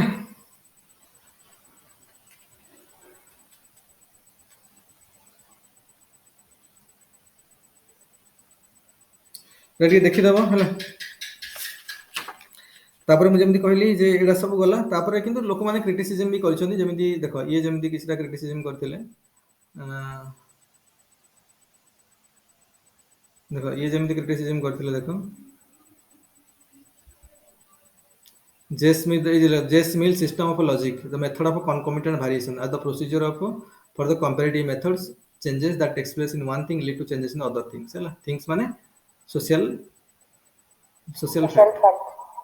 जो ये भी गैब्रिएल ट्रेड कहले एटी मुझे कहूली जे सोशल फैक्ट ये जेमती कहले जे गैब्रिएल ट्रेड कहले जे आमर मनकर जो होची से कहले जे जो कस्टम हैला नॉर्म्स हैला वैल्यूज हैला एथिक्स हैला मोरल्स हैला रूल्स हैला लॉ हैला हैला एटा होची इंडिविजुअल को गाइड करे आ एटा कोन जो इंडिविजुअल गाइड करूची आ इट इज कॉन्शियस कलेक्टिव कारण सब लोक मानुछंती से अनुसार एटा मो क्रिटिसिज्म टा कहूची हैला मो क्रिटिसिज्म टा बर्तन तुमको कहू देखो ये कहले गैब्रिएल ट्रेड कहले कि मनकर गैब्रिएल कहले साइकोलॉजिस्ट ये कहले कोन आंग पई कोन individual is very important psychologist देखो साइकोलॉजी स्टूडेंट जतो थिबे साइकोलॉजी ऑप्शनल बना था देखियो से सब individual is supreme individual is supreme mind is supreme in sociology student जते बेले के supreme sociology society is supreme खाली सोशियोलॉजी रे सुप्रीम नो सोशियोलॉजी रे दरखाइम को पई सुप्रीम आगु आगु जीबा लोक भिन्न भिन्न कथा कहबे सब होला बतन दरखाइम को सोसाइटी इज सुप्रीम तो गैब्रिएल ट्रेड कहले अरे मनकर जो आमर आमे जो कथा कहूचे मनकर कस्टम्स कथा कहूचे कि नॉर्म्स कथा कहूचे कि वैल्यूज कथा कहूचे कि एथिक्स कथा कहूचे कि मोरल्स कथा कहूचे कि रूल्स रेगुलेशंस लॉ जहां भी सब कहूचे those are conscious collective only and those are guide to for the individual जो लॉ अछि का पई इंडिविजुअल पई एटा देखो एटा गैब्रिएल ट्रेड मु जेमि कहली सब गुडा गोटे दृष्टिकोण मात्र कोटा सत नुई कोटा मिछ नुई दरखाम ए भला कहले गैब्रिएल ट्रेड कहले अरे जो कॉन्शियस कलेक्टिव कथा कहूचो माने नॉर्म्स गोटे कॉन्शियस कलेक्टिव मानकर जो tradition customs conscious collective rules regulations morals law एगुडा सब कॉन्शियस कलेक्टिव आ एगुडा कोन गाइड फॉर द इंडिविजुअल बुझुछ ना एगुडा गाइड फॉर द इंडिविजुअल तेनु माने रिलीजन हैला माने कोन वे फॉर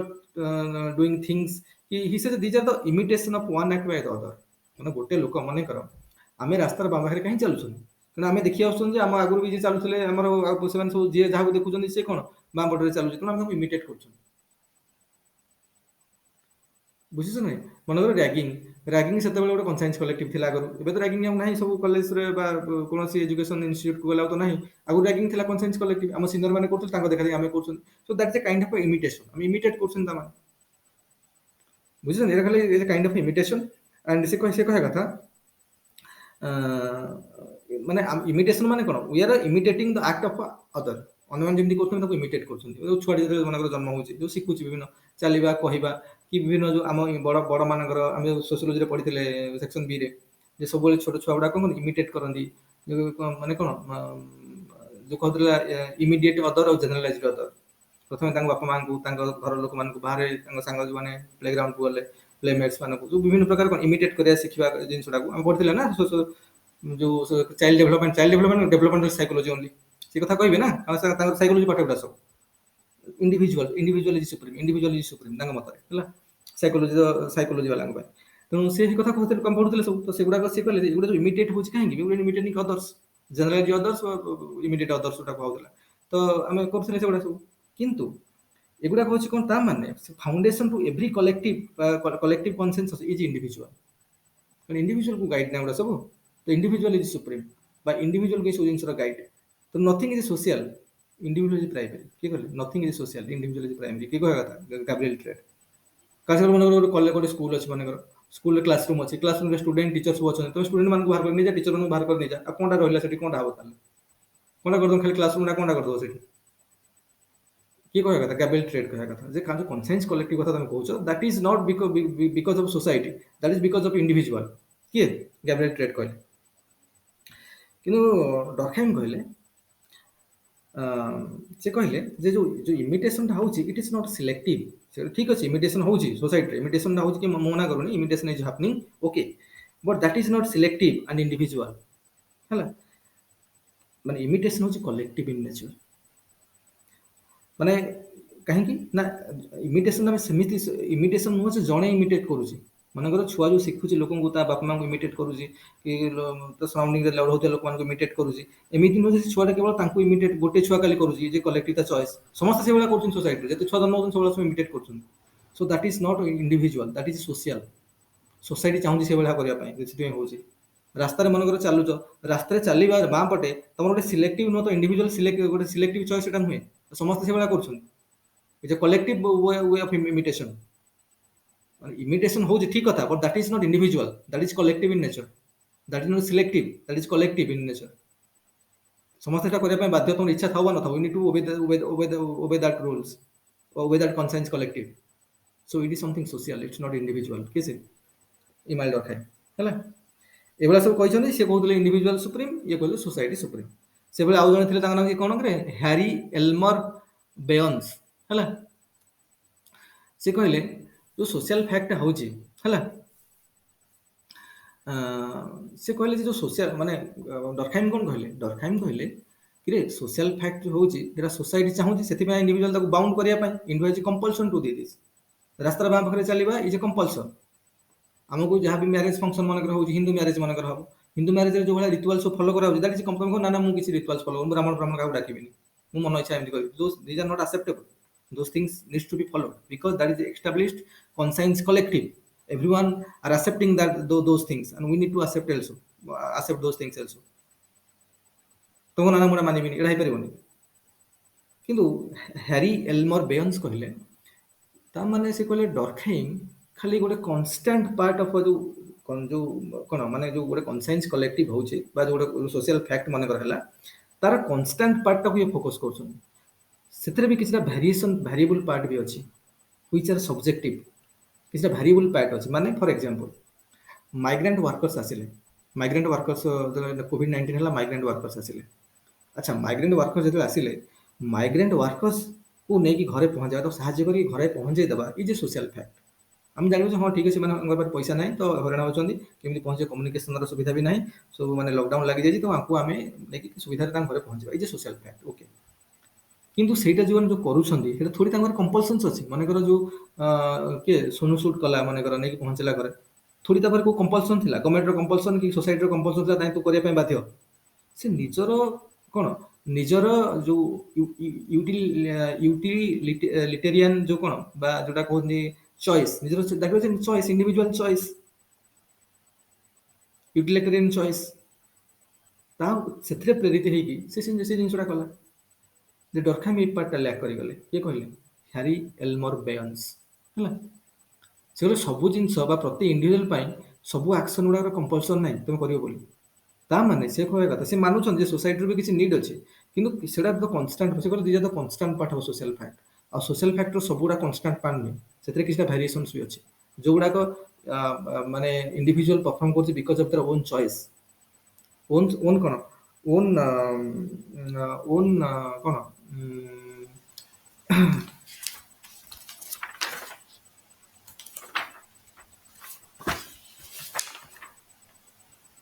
यूटिलिटेरियन चॉइस है यूटिलिटेरियन चॉइस निजर चॉइस करूँ थोड़ी समस्त कंपल्सन कर तो यही जिनसा एक्जिस्ट करुँची जिनसा एक्जिस्ट करुँची तो ये टाइप जिनस गुड़ाक सी सोशल फैक्टर सब डिस्कसन ये मैंने दु तीन खंड लिखिदेव ये मन रखिदेव गैब्रिएल ट्रेड है हैरी एल्मर बेयन्स है इन सब कथा कहते कौन टे मन रखिदेव तापर आम देखा सुइसाइड को जावा है आज नुह नेक्स्ट क्लास में सुइसाइड पढ़ा देखो सोशल फैक्ट मुझे कहीं कहली ना सोशल फैक्ट मुझे कहीं नहीं कहली डिस्कसन कर मुख्य कारण आम सोशल फैक्ट डरखाइम पढ़ा सोशल फैक्ट आपर जो आम जा देख सब मन रख जिते आम कालमार्क्स पढ़ुले कालमार्क्स कौन एक्सप्लोइटेशन पूरा जो कॉन्फ्लिक्ट पर्सपेक्टिव सोशियोलॉजी सब जो केंद्रीभूत स्वरटा कौन एक्सप्लोइटेशन डरखाइम है सोशल फैक्ट कौन external to individual internal to society है तापर वेबर पढ़ेगा ओवर सोशल एक्शन तो subject matter of sociology is social action to understand social action is the subject matter of sociology but to interpret social action is the subject matter of sociology कि कहबे जो weber में पढ़िबा जैसे ideal type नहीं कि बुझी छै सेटा सब देखिबा तेन सब सब्जेक्ट मैटर कोन सोशियोलॉजी रो कंटेंट कोन सब आस्ते आस्ते देखि जिबा तो social fact is very nice concept गोटे तमे ऑलरेडी जानि गल त गोटे लाइन एक्चुअली सोशियोलॉजी रो गोटे लाइन होची सोशल फैक्ट होची कोन subject matter of sociology and which is the reality present in every sphere of a society of human behavior, and it is something which is internal to society and external to individual. तो गोटे line social fact एति नै गोटे line को justify करबा पय जाय बुझिया को जाय आमे गोटे 1.5 घंटा डिस्कशन करले हैला। तो मते लागु जे आपरे काहा को प्रॉब्लम हबनी बर्तमान समस्त साइड जो मोर ये अछि जो नोट्स अछि ताको तो डाउनलोड कर साइड दियो मेनली डरखाइम पार्ट बर्तमान पढिया स्टार्ट करो बर्तमान डरखाइम चली छी तो ये पढो आ सोशल फैक्ट जे कि पढो कारण जोन जहाँ कर सेन से करदेला जिन रेडी हो पांचटा थिंकर जोन सारी देवा सेन सोशियोलॉजी 70% सरी आ बाकी एप्लिकेशन